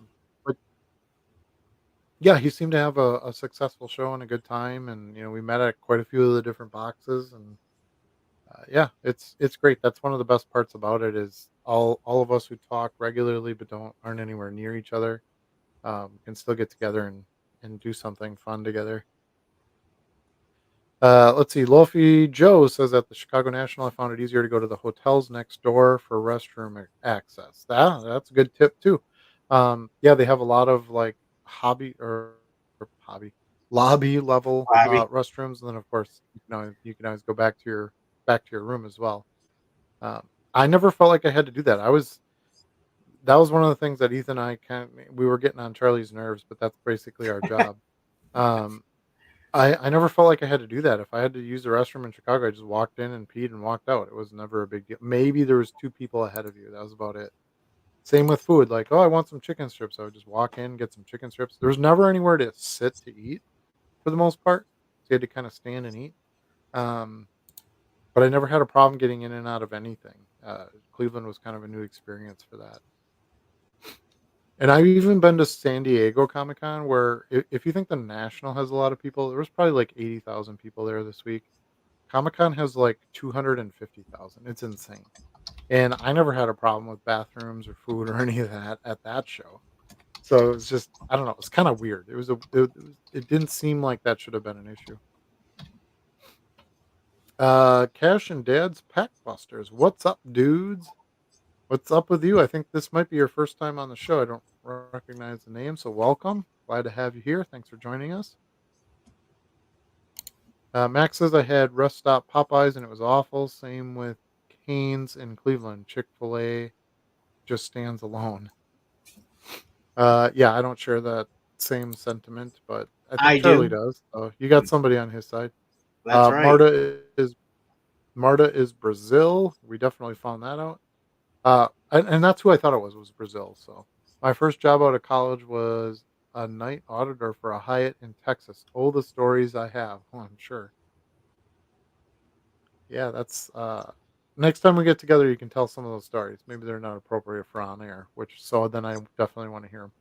It's very, very easy to spend at the National, even buying for business purposes. I spent over $1,000 at the VIP party before the show even opened. Oops. Yeah, that can that certainly can get you. I've been doing these long enough, even with the Comic Cons and stuff, that I try not to get too roped in, and things I know that will sit and I can get a better deal on will generally drop, and that was the case this year too. I went back and got some boxes that the price was lowered on later. So unfortunately, the later Sunday hours, like I said, we couldn't really stick around for. And that's usually your best opportunities. Yeah, it's leftovers, but it's leftovers at half price can be have pretty good value at times. Yeah. Andy is here. He says hi, Andy, welcome. And Scott wants to know why Burbank is leaving eBay. So Burbank has inked some kind of deal with Fanatics Live. I think they just really wanted a big hook to try to get people off of eBay and over to their selling platform, which I'm sure will work somewhat. I don't think that they're really going to stick a knife in eBay. PWCC kind of did the same thing. They were a huge eBay seller and they just kind of left. And oh no, eBay, well, it's fine. PWCC seems to be doing fine, but it certainly hasn't hurt eBay without their business being there. But anyway, so that's what Burbank has done. We don't know what the terms of that deal are or if we'll ever even find out. But it definitely leaves some low end selling holes. Whether that's really going to boost all of us that are selling in this space or not, I don't know. But it's certainly not going to hurt it, I don't think. Yeah. Dan says the Canton Hall of Fame was very busy at the festival and activities started the week of the National. That was my other fear with that one, is that it was just going to be packed. You weren't going to get a great experience or even be able to get in maybe. We were actually at a local Cleveland place. I don't remember. Were we at a restaurant for dinner or something? But one of the people working there said, "You guys here for a sports card convention?" And we're like, "Yeah." He said, "Well, thanks for all the extra foot traffic in here." That was our tour guide for the Is that what? Oh yeah, yeah. for the The Christmas Christmas Story Story House. House. Yeah, Yeah. Because he was talking about pristine. I had a pristine auction shirt on. He was talking about that's right. pristine Yeah, auctions and bidding and all that. One thing that shocked me in that whole tour is the guy who gives tours for this museum and this house, his girlfriend's never seen the movie. right. I was like, how's that even possible? I mean, how has anyone not seen it anyway? It's a Christmas movie. It's on for 24 hours on Christmas Eve. Yeah, Like it's crazy. Let's see. Mikey Rubin paid Rob a lot of money. That's why they are leaving. Well, yeah, that's what I figured. I mean, it's got to be lucrative. It's either zero fees or they paid him to get out. I don't know. But yeah, it was obviously going to be it's obviously a monetary gain for um Burbank to move out of eBay. And eBay has its own pain in the butt parts too, where they're probably like, great, we can get rid of that now, and kind of set up a structure that works perfectly for us for selling cards, whereas eBay, you kind of have to fit into their structure. Like they're Right. not going to change it. Um, so yeah, I think it's a good move on their part. I still think overall it's a good thing for the hobby. Anytime we're adding some competition, we're spreading out platforms. Maybe this will make eBay drop some fees. Or one of the things I've wanted forever is unlimited listings. Don't limit the damn listings. What are you doing? It makes no sense to me at all. Um, in recent times, you have to remember that as little as 3 years ago, you didn't get 60,000 listings on a premium store. You got 10,000. That was it. Um, a lot of us, especially with a scanner, I mean, you could get 10,000 listings in your store within a year, and then what? You just sit on those? Like the whole thing is just stupid. Um, so I think it's gonna be, like I said, I don't think it's gonna like change eBay's life. um, but trust me, their biggest sales on that platform are trading cards, and I think is Burbank the second leading seller or the first? I I think they're can't number remember. 3. Number 3, whatever. Yeah. They're up there. Like eBay knows who they are. I'm sure they must have their own dedicated agent and all this stuff that's definitely going to be aware of what's going on. That eBay is going to be like, ooh, what do we do here? We're losing. What is it? What do they have, like $2.5 million in sales a year on eBay or something insane like Yeah. that? This is a chunk. Like it's not going to shut eBay down. It's not going to change their whole game, but it's on the radar. Like Yeah. it's enough that they're gonna see that something's happening. Um, and maybe they'll say, hey, we need to keep these sellers on here. This is a big chunk of our income. Like cards move, we have a lot of cards moving. If all these guys jump to Fanatics and follow Burbank, where does that leave us? In this area. And eBay's made a lot of changes in specifically in the card arena for listing on eBay because they realize that it's a moneymaker for them. So I think it has some impact. I think it has more than maybe we're just going, oh well, they're just there's enough small sellers that it's not going to matter if you take Burbanks and you split it all up. It doesn't add enough individually to each of us. No, but you have to remember that's still a big hit to eBay. You know, Yeah. eBay's knows that this is happening, and they're gonna um, hopefully have some plan in place to keep the rest of us around. We'll see. Yeah. They should feel it. And if not, then we're all gonna go some. Like you have the to me, and I've said this before. To me, the biggest part of being a business owner is being able to adjust and change and uh, make moves. If you're like, I start this business, I'm going to do this for 40 years exactly like this and be successful, you've already failed. Like that's just not how it works. So you have to be able to move and change and make decisions and solve problems and do all that stuff, or you're not going to have a business very long. And this maybe is piece of it. Maybe this opens the doors to do some other things. We'll see. When we were at the national, and I talked to somebody at eBay, and there was clearly a big presence of it there for them. eBay Live was like the thing. That's what they were pushing. That's what the stickers and the bags were. That's what They had an eBay Live stage and brought a bunch of celebrities and star athletes up there to kind of talk about eBay Live, and just really push that portion of their platform. So you think that they don't realize Whatnot's cutting in, and Fanatics Live is cutting in, and these breakers on YouTube are taking a chunk of the money they could be getting. They do. So their eyes aren't closed. They're a company that's adjusted a lot over the years. They started in '94, I want to say '93 or '94. Something like that. Yeah. Um, and they're still alive and kicking hard today. So there's no way they're doing exactly what they were doing in 1993. I can remember having to write my own description using XHTML. I had to buy a book and learn how the language, the programming language, to be able to put bold on certain things in my descriptions and add photos and do stuff like that on eBay. Taking pictures with a camera and then downloading them, and by plugging it into your desktop, and like even the way we do stuff now is nowhere near like 1993. So Yeah. um, they're aware that there's things happening for the future, and the sports card market is not just sell it on eBay.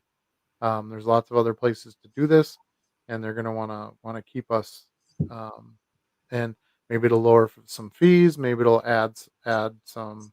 I'd really just like to see unlimited listings. That would be a huge one for me, and I could just keep listing and keep expanding and keep growing and add more employees. Do whatever I have to do and just sell it through eBay. They can get their cut, and then I can get the growth through being able to add. And I'm not paying a fee to list items every month. That just sounds insane. So um, they got to figure out a way to solve that part of it and let that part go. Um, but yeah, it having Burbank exit is that's huge. Like that's going to be an eye opener to eBay. It just will be.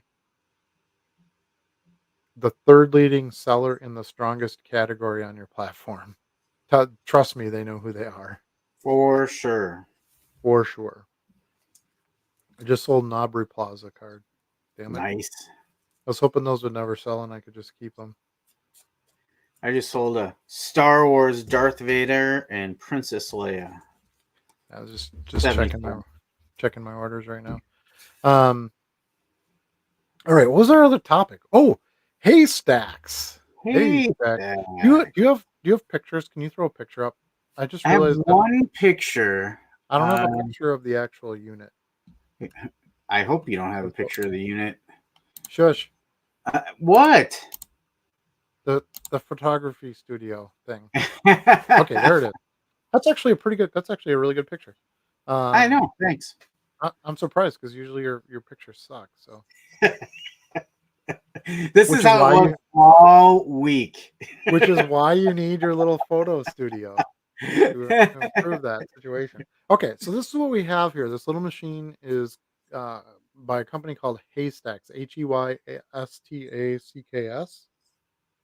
I believe. Stack. Yeah. No CK. F. Oh, just Haystack. Okay. So what you're looking at here is basically a photo studio for cards. Okay, so cards you can't scan, right? That's the solution we all still need. If you're using a scanner, there's cards you can't scan. So what this does is there's a it's two plastic molded pieces with the little stand with the loop that comes up to the top. Um, so what you're looking at on the very top there is the a phone in a little holder, an adjustable holder, which I don't think their model was adjustable, even though he said it was. No.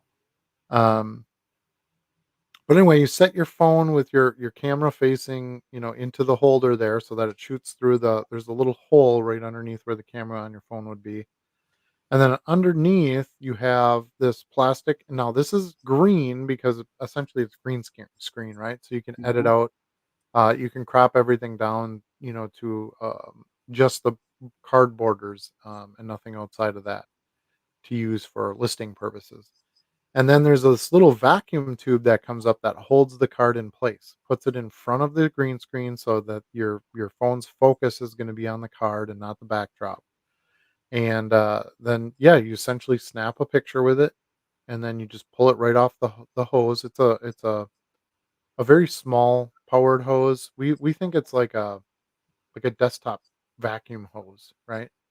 So it would be Yeah. something you would use, USB plug to sort of clean up your keyboard, that kind of thing. Or And the heat vent fan on a laptop. It's something very small. it could be, yeah. I mean, we used. Do you know what a squirrel fan is? No. So we used to use squirrel fans in our costumes. So what they are is, you're right, they're little computer fans. You can actually run them off like a 9-volt battery, and Yeah. we would put them in our helmets, and it would just help circulate some air. It would keep Sure. the fogging down and things like that. Not so great if you have a beard, FYI. Um, but anyway, so it's just a small powered, vacuum, if you will. But you can take that card. You can see how the top side of the card is shown. You can take that card and very easily just flip it over, get it back on the suction, and then take a picture of the backside. So it would be a pretty quick structure to get things in and out of. It wasn't very big, so Yep. easy to fit on a desktop. Easy to The move around. Yep, the controls on the bottom there, you see those 2 switches. One is on off, and I assume the on turns the vacuum on as well, and then I think the other one was the lighting, right? It was to turn the lights on and off. No, the other one is actually a Bluetooth actuator to take the Oh, picture. there you go. Oh, that's right, so you can take it where well, so you don't have to touch your phone. Don't So have to touch your phone. No. yeah, so it's kinda like a selfie stick one, right? Where Yep. there's, like, a button at the bottom. That's what it was. So, yeah, so there's your picture taking button, and then your power, which is the lights, the vacuum, function.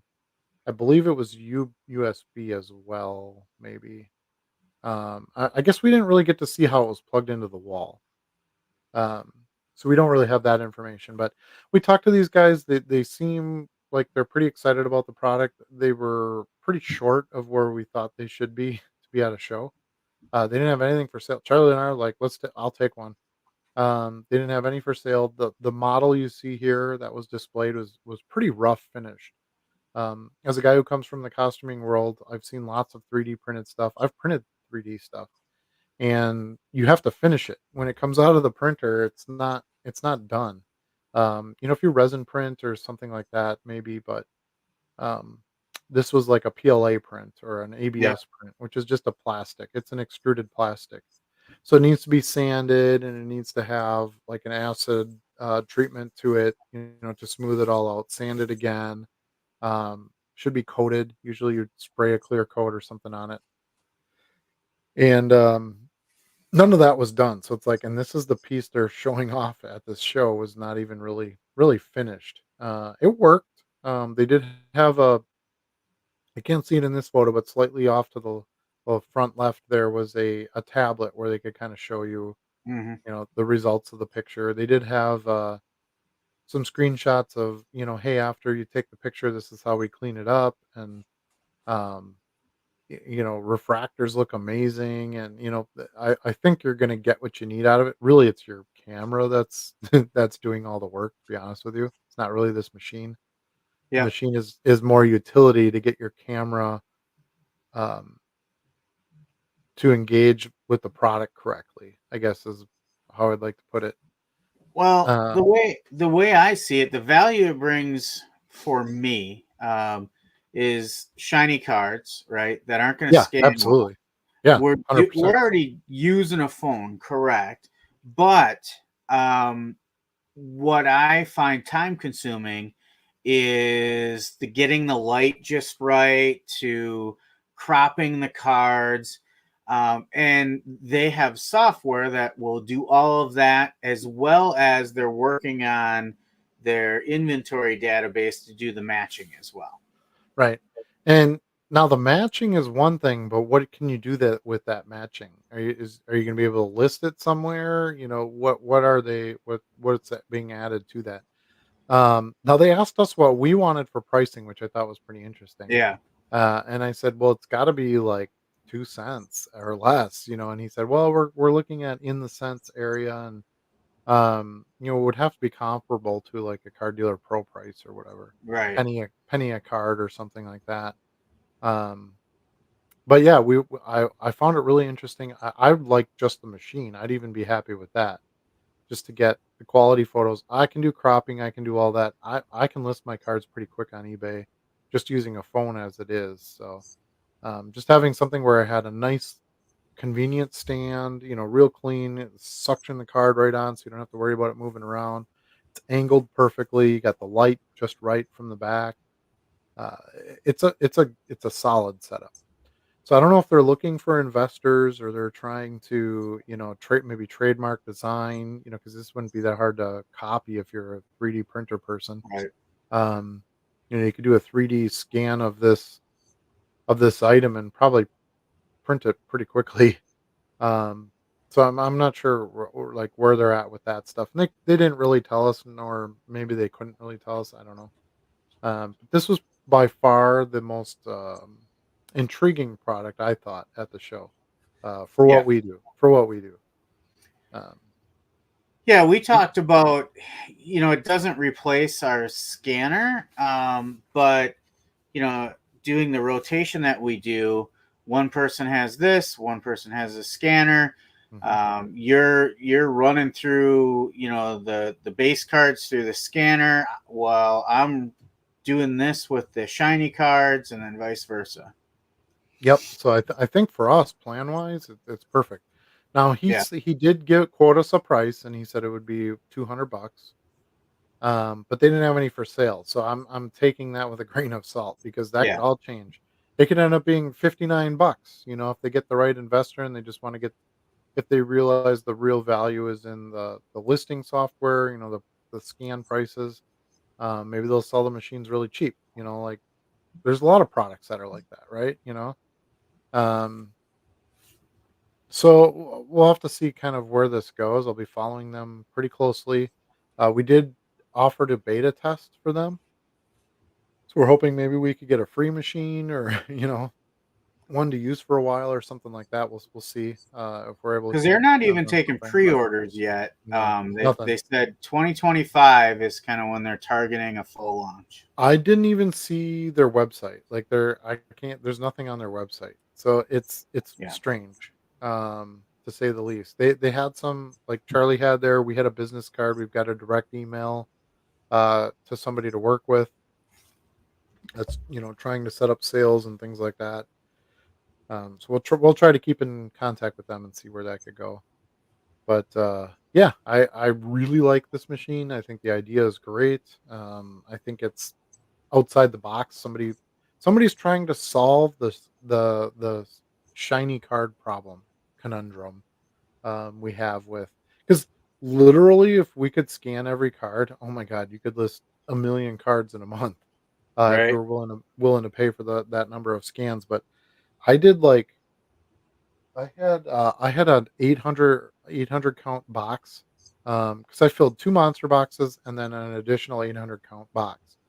So I just wanted to get the 800 count box today just so I could get that out of the way because it's just a little box. And, there were obviously some cards in there I couldn't scan as well, but the rest of them were scannable, and I got them all done in, like, less than an hour. So it's just such an advantage to be able to just rip through those, have the program ID them. Yeah, you gotta do a little bit of maintenance with them and a little updating and stuff, but once you get that file ready to go and you upload it to eBay, it's quick. So, this will never be that quick because you're still doing it card by card, but if it can speed up the color and the shiny, listing process, that's a complete game changer. And let's face it, I'd say a good 80% of the cards that are made nowadays are shiny. Yeah.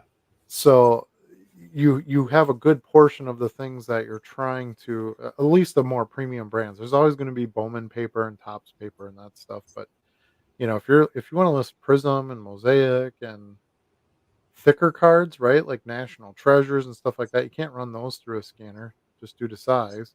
Well, maybe you can, but you'd have to make a ton of adjustments to your scanner to get that card through. And to me, it's not worth it to do that for a card or two, Right.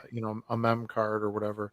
Um, so this really, besides the shiny, I think it also helps you with the die cuts and the thicker cards and cards Minis with probably would work in there too. minis. I think all of the oddities that we just can't use a scanner for, this thing could take care of that.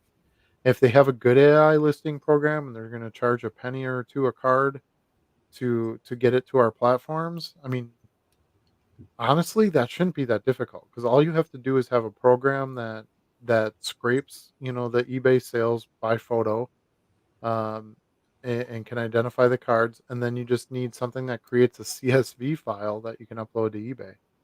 Um, and if they have that, just like Car Dealer Pro, that's what Car Dealer Pro is doing. Yeah. If they have that, then you list through eBay when you have this machine to do your shinies, and then you list through eBay with the scanner when you have that. So, uh, yeah, total game changer. It would take all the listing work. I shouldn't say all. It would take a chunk of the listing work out of your out of your hands, and then you can really just focus on sales and filling orders and you know growing and adding to other platforms, whatever else you want to do, versus just trying to list the cards to eBay.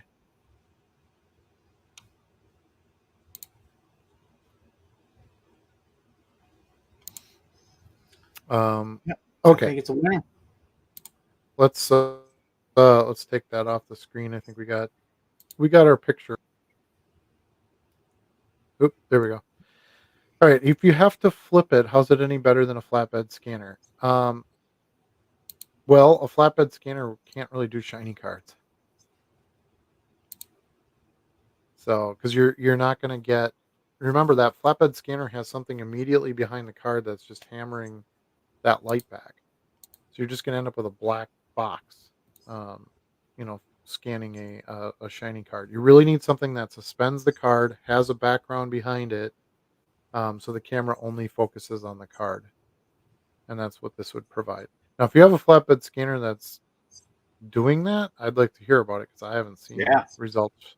I haven't seen results from any scanners where you could do like shiny cards and refractors and that kind of thing.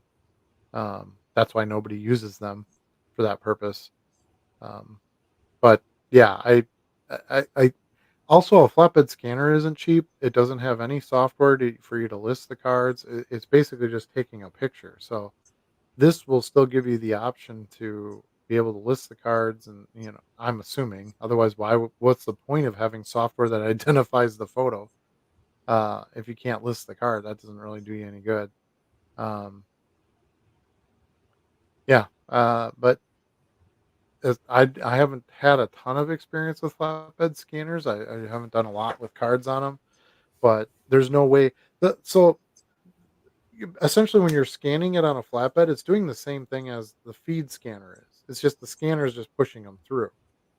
But what happens is you have your card here, you have this material that presses on top of it, and you have light that flashes at it to take the picture.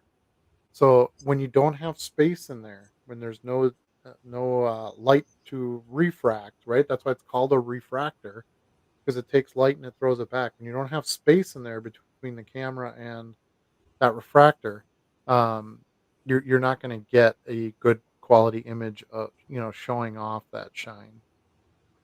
There's a big difference between having a good photo of a refractor and just a junk scan of a refractor. Big difference on trying to get a sale. People see that shine. Ooh, look at that! Um, that's the wow factor. There's a reason that refractors sell. Well, granted, they're generally not as many printed, but there's a reason there's such a demand for refractors and X-fractors and black refractors and purple wave and all these things. Yeah. There's a reason they make those. It's because we're still just dumb humans, and we go, "Ooh, shiny! That's got to be that's nice. That's a nice looking card." Cards are still at the heart of it all. Cards are still art. It's a artistic impression of um, celebrating an event in sports or a person in sports or whatever, or a Marvel character, whatever it is, whatever the card is about. That's what it is. So if you can't show off that art in its greatest glory, it's hard to get an art buyer to buy it. And that's who we're trying to sell to, is an art buyer for the most part.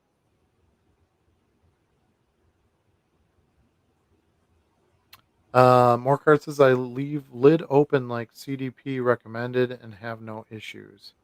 To to do shiny cards. CDP free add-on program autocrops and sorts the picture files. I use it for graded cards and sealed cards in a one touch. Okay, I could see that. Um, yeah, maybe the scanner with it being open, maybe you could get. Can you email me a picture? Can you email me some pictures of, Yeah, I'd like to see that as well. or a link to your eBay listing or something that shows. Actually, if you could do it right now, that'd be even better because we could just pop it up here. Um, something with the result from that scanner. I'd like to see what it looks like. Uh, I still don't know that I'd want to go with a scanner because I guess you could just use Card Dealer Pro. Then you would just scan them in and use them that way Yeah. versus the scanner, the feed scanner. Um,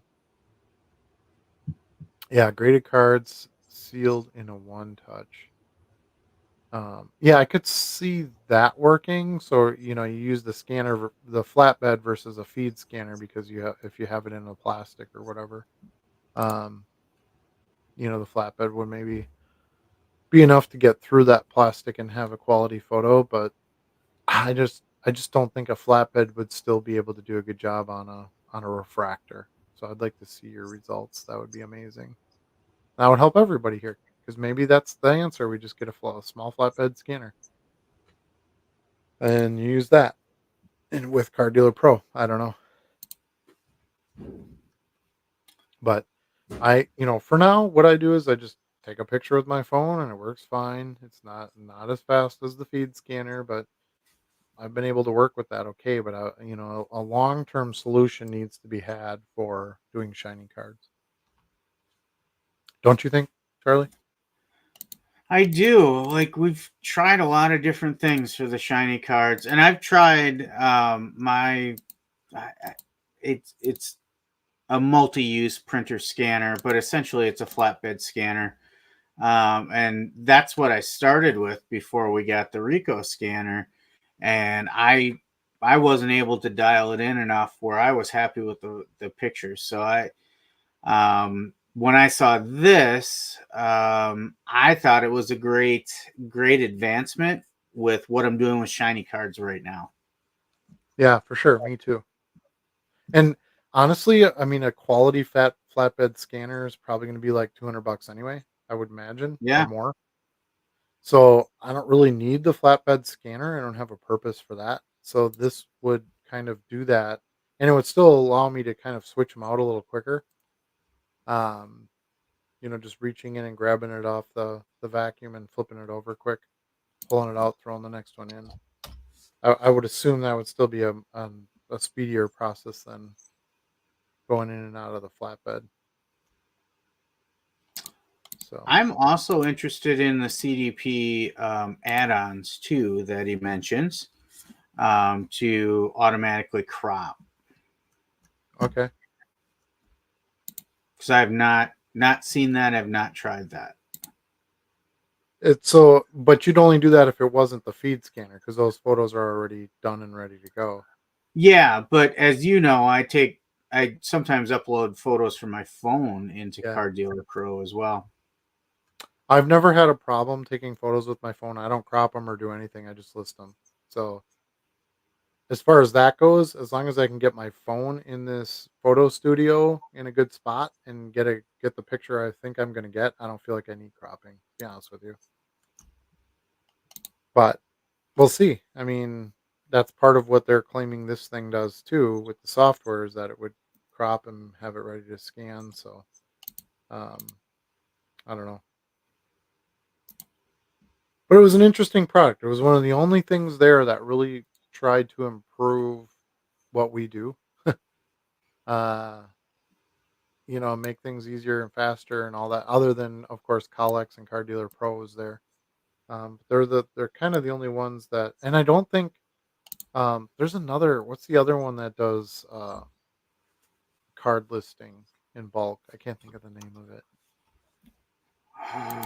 You guys can shout out. You know what I'm thinking of. But there's another one that does it, and they weren't there at all. At They least as weren't, far as I no. know.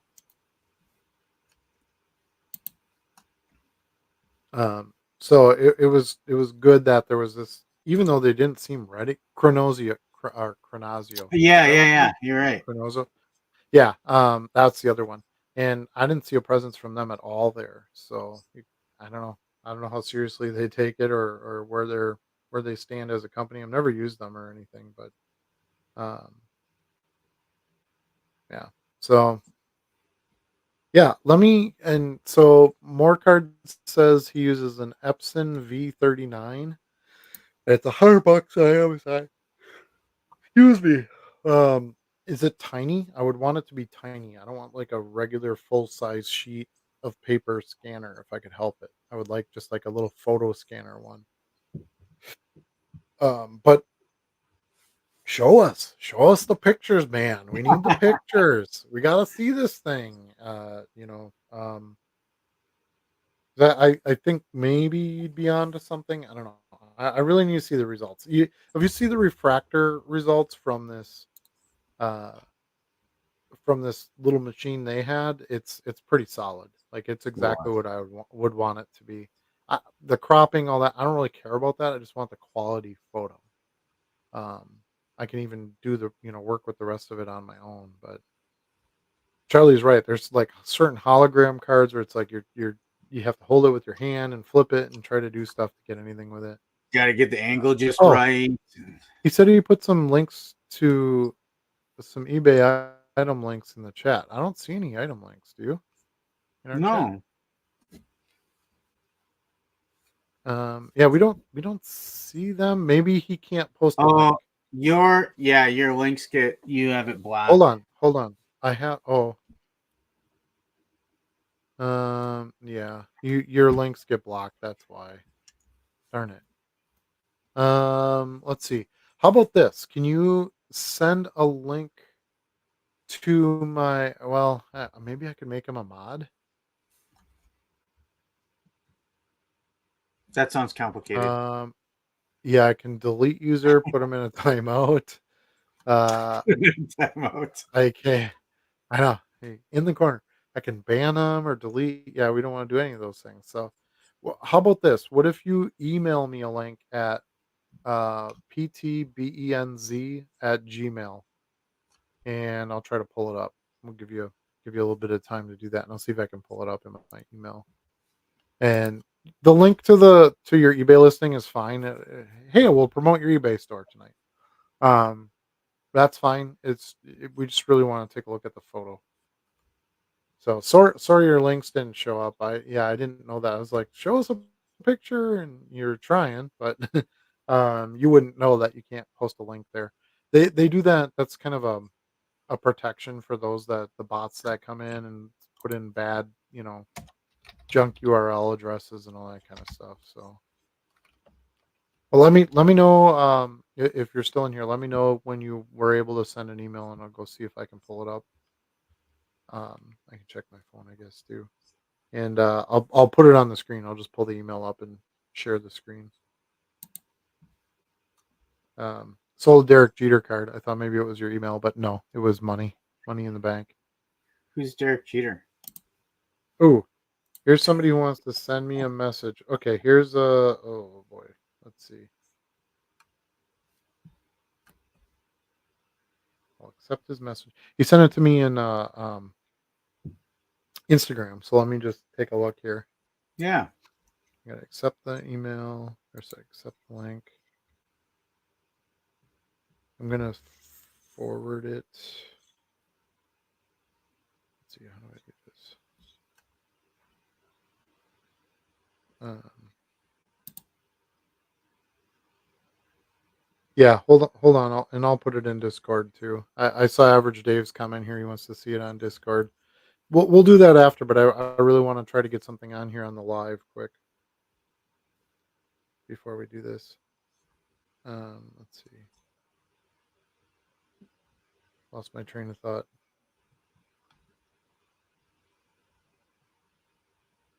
Instagram. Here we go.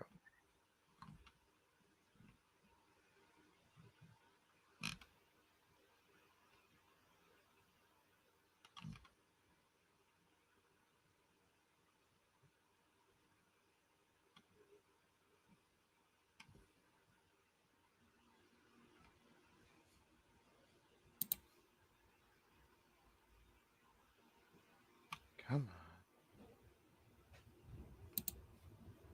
on. Paste. Okay. All right. Let me see if I can pull it up on my screen now. Bear with me a minute or two here. Man, I got 12,000 emails I got to weed through. It's crazy.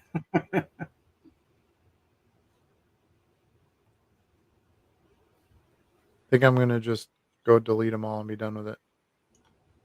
That's one way to do it. Right? I guess I could just sign into my Instagram on my desktop too and just share it that way. If I can remember my login.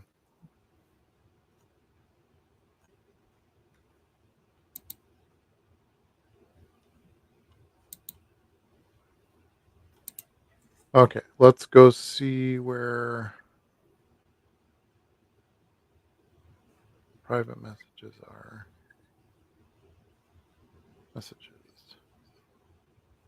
Thanks everybody for bearing with us. I'm not the greatest technical hand in the history of the universe, as you all know. Okay, here's the link. I'm gonna pull it up here, and I'll share the photo. You guys tell me what you think. Let's see. Let's go to share screen.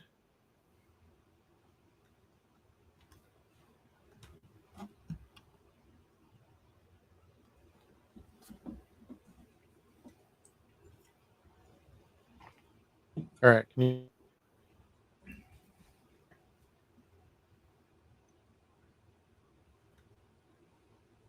you see it, Charlie? There we go.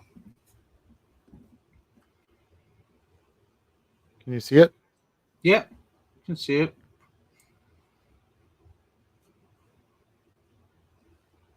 Can you see it? Okay.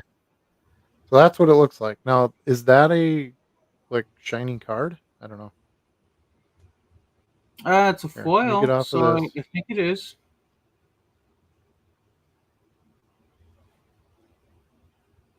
Here, I'll It zoom in almost a looks bit and glow see in if the you can see dark. that.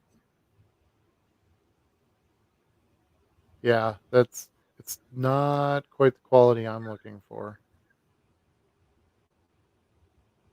That's what it looks like on the back. Let me try this.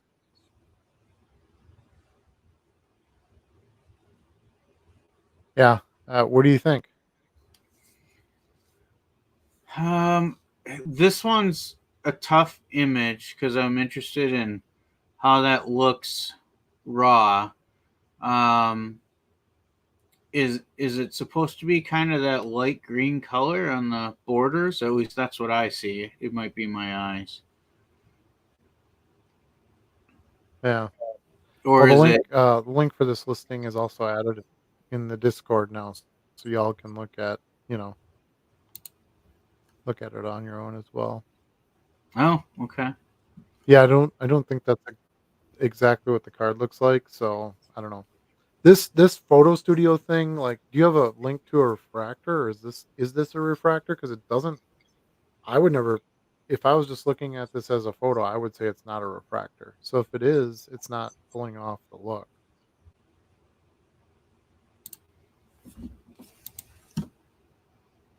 Let's see here. It's a cool card though. I like the card. Yeah, it is. I like the mole in the background too. Yeah. Oh, and should be a rainbow foil from the looks of it. Yeah, so we're not getting that on this photo that I see. I mean, yes, you can take the picture with the machine, but I don't think it's oops. I just I just shut the link down. What did you Um do? uh yeah, I don't know. That is not what it looks like in this box. In the Heystacks box. It is crisp and shiny and all those kinds of good things. And a phone camera just takes better pictures than a flatbed scanner anyway. That I mean Something like that. that is a decent image. I don't want to. I don't. I'm not saying it's not. But it's so hard for me to tell without seeing the actual raw card to see if you're getting a true representation of that. Well, pull up a listing of that card on eBay that wasn't scanned. Yeah, I was trying to pull it up in TCDB, but they don't have an image uploaded for that in there. Um, Let's see what was else. that project Yeah, Project project? 70. Um, so, I'll oh I'll, yeah, I'll find it. yeah. So I do see another one. That is a white border, and the Mariano Rivera is white. Um, so it It's gave it a actually a little bit. silver border. What I see. Yeah, well, if you look at the image I'm looking at, theirs is white. It doesn't really look like silver. Okay. But Yeah.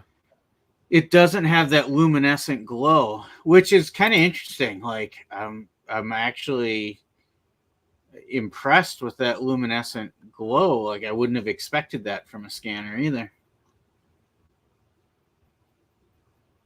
Yeah. I'm gonna show you this. Okay, so the other images I'm looking at are not the rainbow foil though. What's another rainbow foil? Hold on, I got one. Just give me a You second. got one.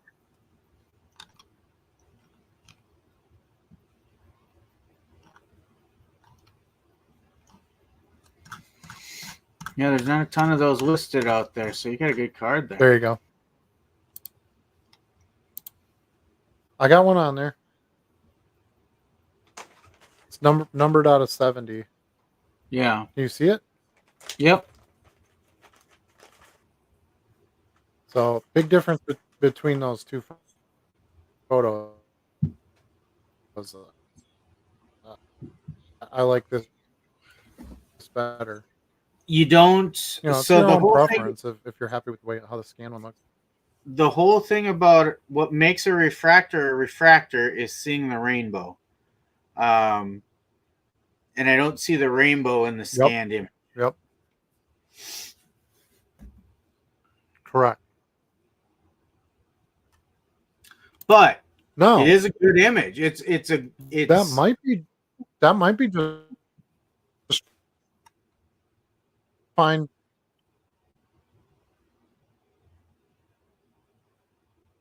You're breaking up for me. I didn't get any of that.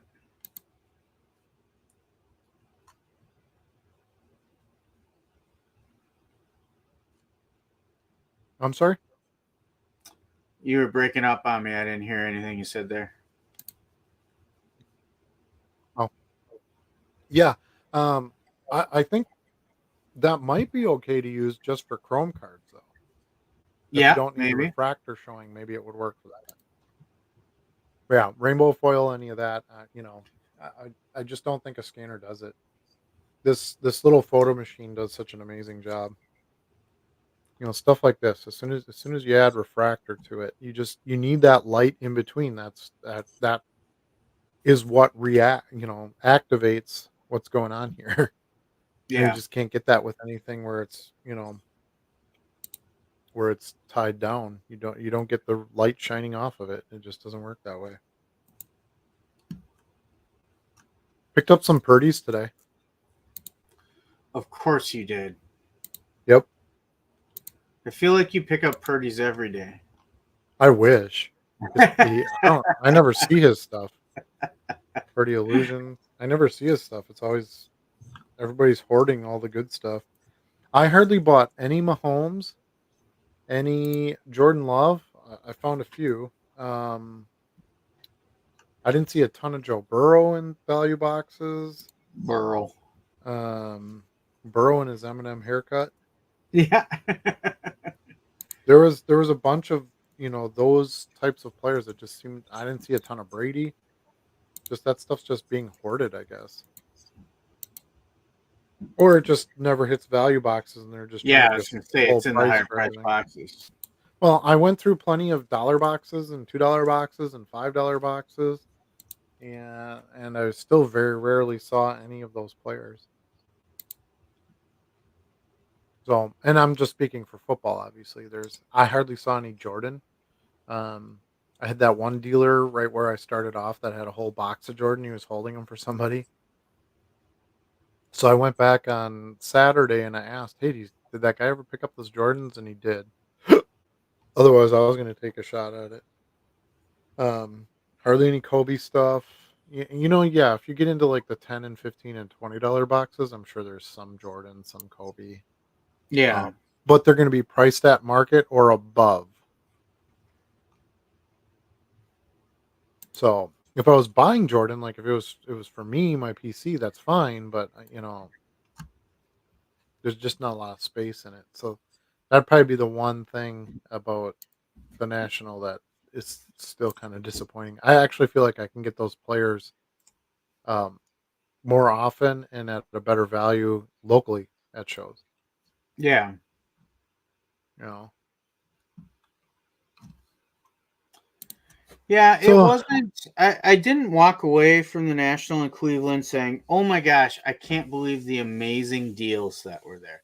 That really no, wasn't and the experience for me, but I did walk away saying, "Man, the selection of cards was amazing. Like yep. anything I wanted, I could find there."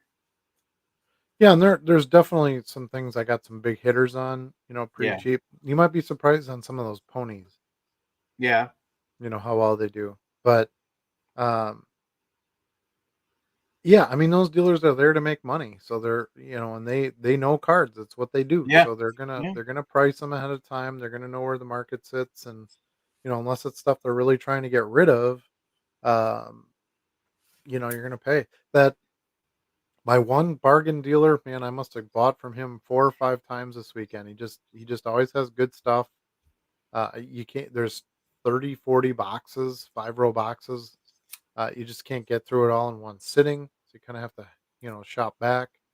Does refill some stuff over time, but yeah, it's just great prices. You get a good bulk discount from them, and I made a killing on the non-sport stuff from him last year. I could tell a lot of the cards in his boxes were stuff that he had in his boxes last year Oh, that really? I didn't buy. Um, so that was kind of interesting, but uh, yeah, you kind of have to find the right spots and find where your whole, your your biggest margins are. I even mentioned it to you. I was trying to do some $5 and $10 boxes, Mm-hmm. and everything was just priced at comp Yeah. in boxes that high. So I was like, well, what good is that? I ended up getting back to 25, 50 cent dollar boxes Yep. because at least I could find $5 and $10 cards in the dollar box. Yeah. I wasn't finding $45 cards in the $5 box or $10 box, where I was finding $10 to $12 cards in the $10 box. Hmm. Yep. I would agree with that. So that one still kind of eludes me to find that stuff. No, maybe on a bulk buy, maybe if I had pulled out, $300, $400 worth of cards, I could have got them for 275 or something, and you Right. could try to just make up your money on the difference in the bulk discount price, but that's not my favorite play. Right. You're still counting on them giving you that kind of a deal, and they might be like, no, 5% off. That's it. I don't Yeah. know. So versus the guys selling 10-cent cards, they're going to give you a pretty darn good deal if you buy a bunch because it's just stuff Typically. they're trying to go. When you can get a 2,500 count box for $60 or something, Right. you can pretty much put anything in there and you'll do better than that Yep. on it. So, but I have a ton of Goonies still. I'm so happy this year that the non-sport stuff is in there because all that non-sport I bought last year, which was probably a good 5-row box minimum. I had to list all of it by hand, and it was Yeah. not as much fun as you'd think it is. Because a lot of the non-sport stuff is not shiny. It's the perfect stuff for scan. Right. You've Right. got 80s cards and you got these Marvel. I mean, I have plenty of like Marvel refractors and things, modern stuff that I bought too, but there's a ton of it where it's, movie promo cards and, m- shows and stuff from the 80s, 90s and whatever. Stickers. Um yeah, stickers. All that stuff can be scanned. That's the perfect stuff to scan. So Yeah. I did all my Europe Beavis and Butthead yesterday. Did you? Yeah, a pretty big stack. I ended up with like 4 or 5 bags of it, but I did the whole stack in 20 minutes. It was great. So I'm looking forward to that. I had to get some Beavis and Butthead stuff added in because I hadn't bought any in a while and I'd sold quite a bit. Yeah. So it's down a pretty small stack. So it was a good time to pick some of that up. I still have all the American or the US release Beavis and Butthead cards. I didn't get to those yet, but and then obviously plenty of other stuff as well. But that was just a good example. I scanned them all in and I was like, yes, they all show up. Um, Unfortunately, the AI put them all down as tops and they're Fleer. So Okay. I had to go But in and that's edit. easy to change.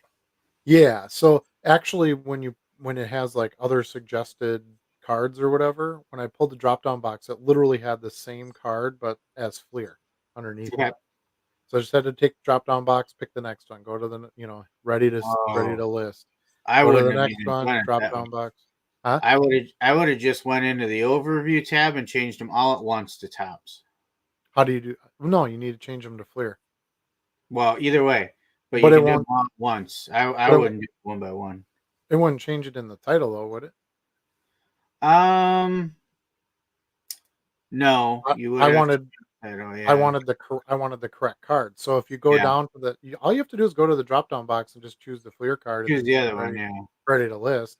yeah, On 40 cards, I do a 40 card batch. It takes me 2 minutes or whatever. yeah, It's annoying, but you can do that. But it changes the title, it changes the company, everything is then correct. It's the yeah, actual card. You're right. If that was it and they just screwed up and put tops instead of Fleer, then yeah. yes. But with the drop down and choosing the correct card, that's you What I always get want sometimes to do that. is it gives me the right title, but then it doesn't fill in that manufacturer field for some reason, and then I have Yeah. to fill it in afterwards. I don't even care if the manufacturer field is there. As long as it's in Yeah, the title, people will find it. true. But Yeah, I don't want them looking up Fleer, Beavis, and Butthead. That's a real possibility. And then boom, yeah. my stuff doesn't come up because it says tops. It's the wrong brand. Right, right. Um, so yeah, just a heads up because I'm guessing you didn't do your Beavis and Butthead stuff yet. But Heck no, I I don't have the scanner. well, that's true. But yeah, you're gonna have to hit that drop down box and choose the Fleer version, and then you're good to go. The card looks exactly the same, so I don't know why Tops and Fleer is in there when clearly it's not a Tops card. Yeah, There is no Tops Beavis and Butthead, FYI, for any of those just tuning in and wondering. So I do not know why it even has Tops or why it defaults to a Tops card when there isn't one. So, but anyways, other than that, it was very quick.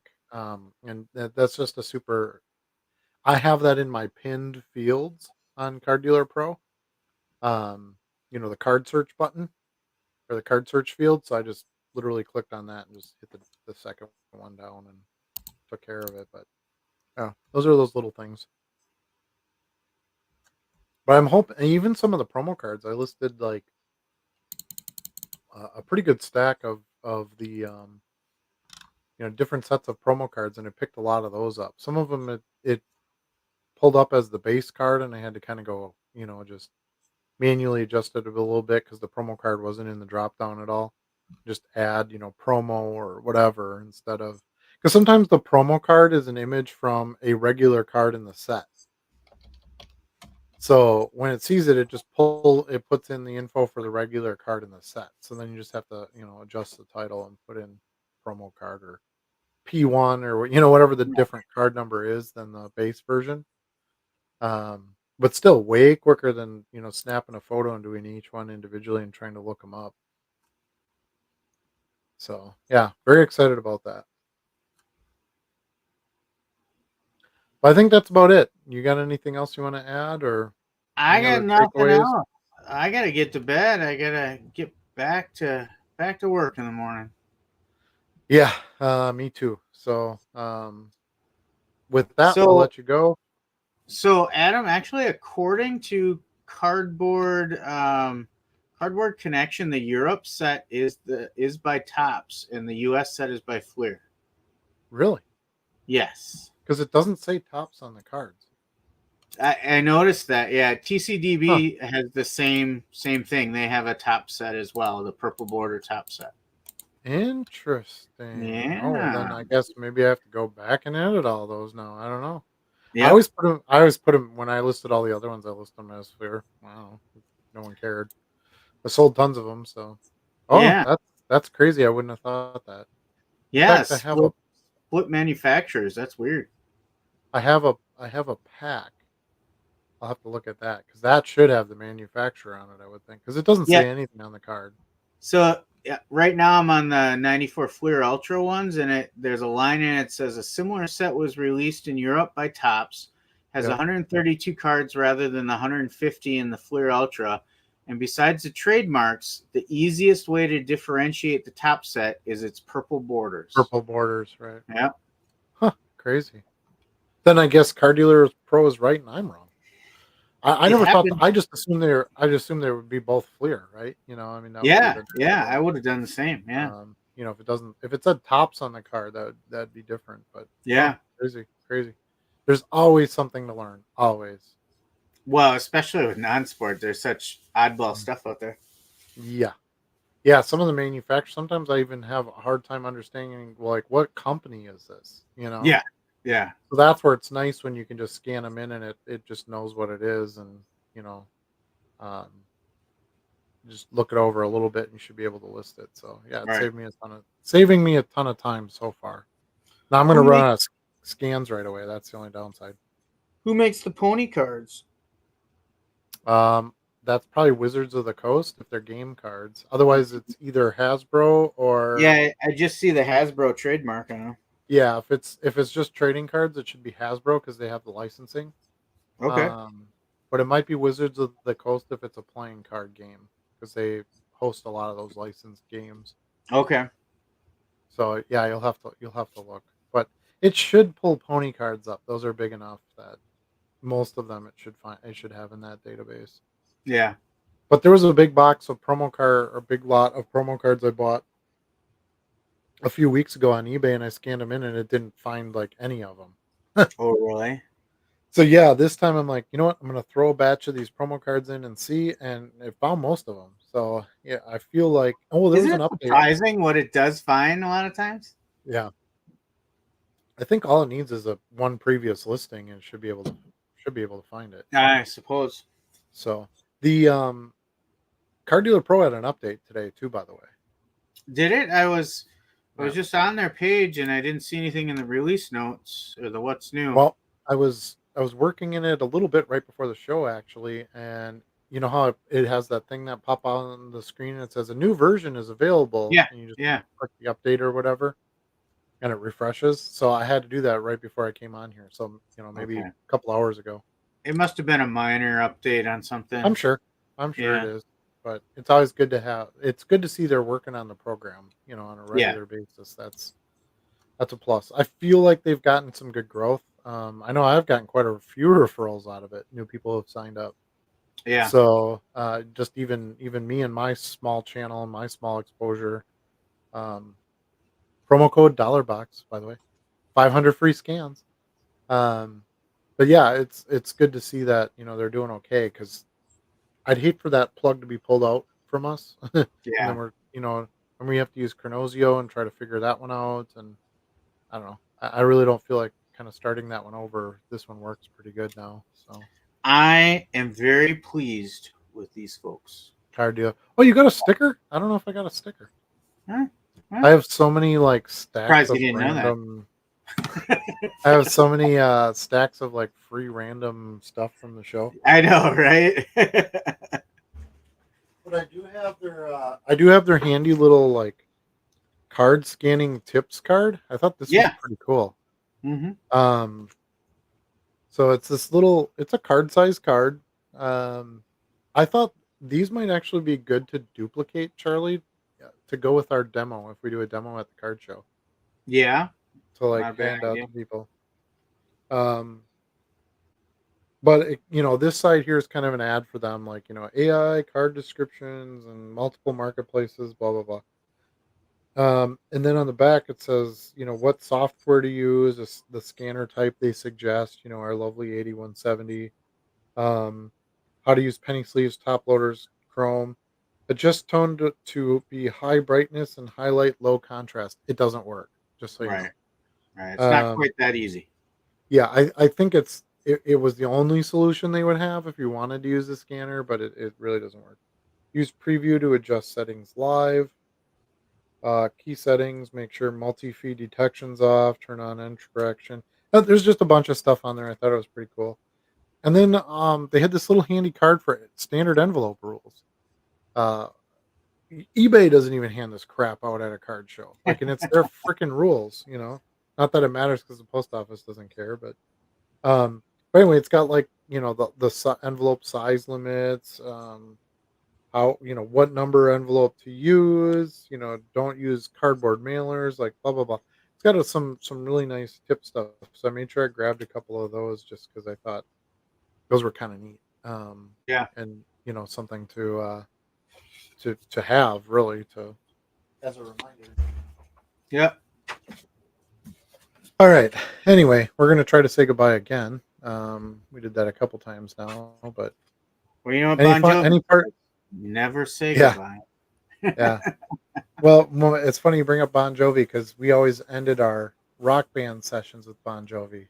Yeah. It was always you played two Bon Jovi songs to exit out. You can't end with one Bon Jovi song. You got to have two Bon Jovi songs.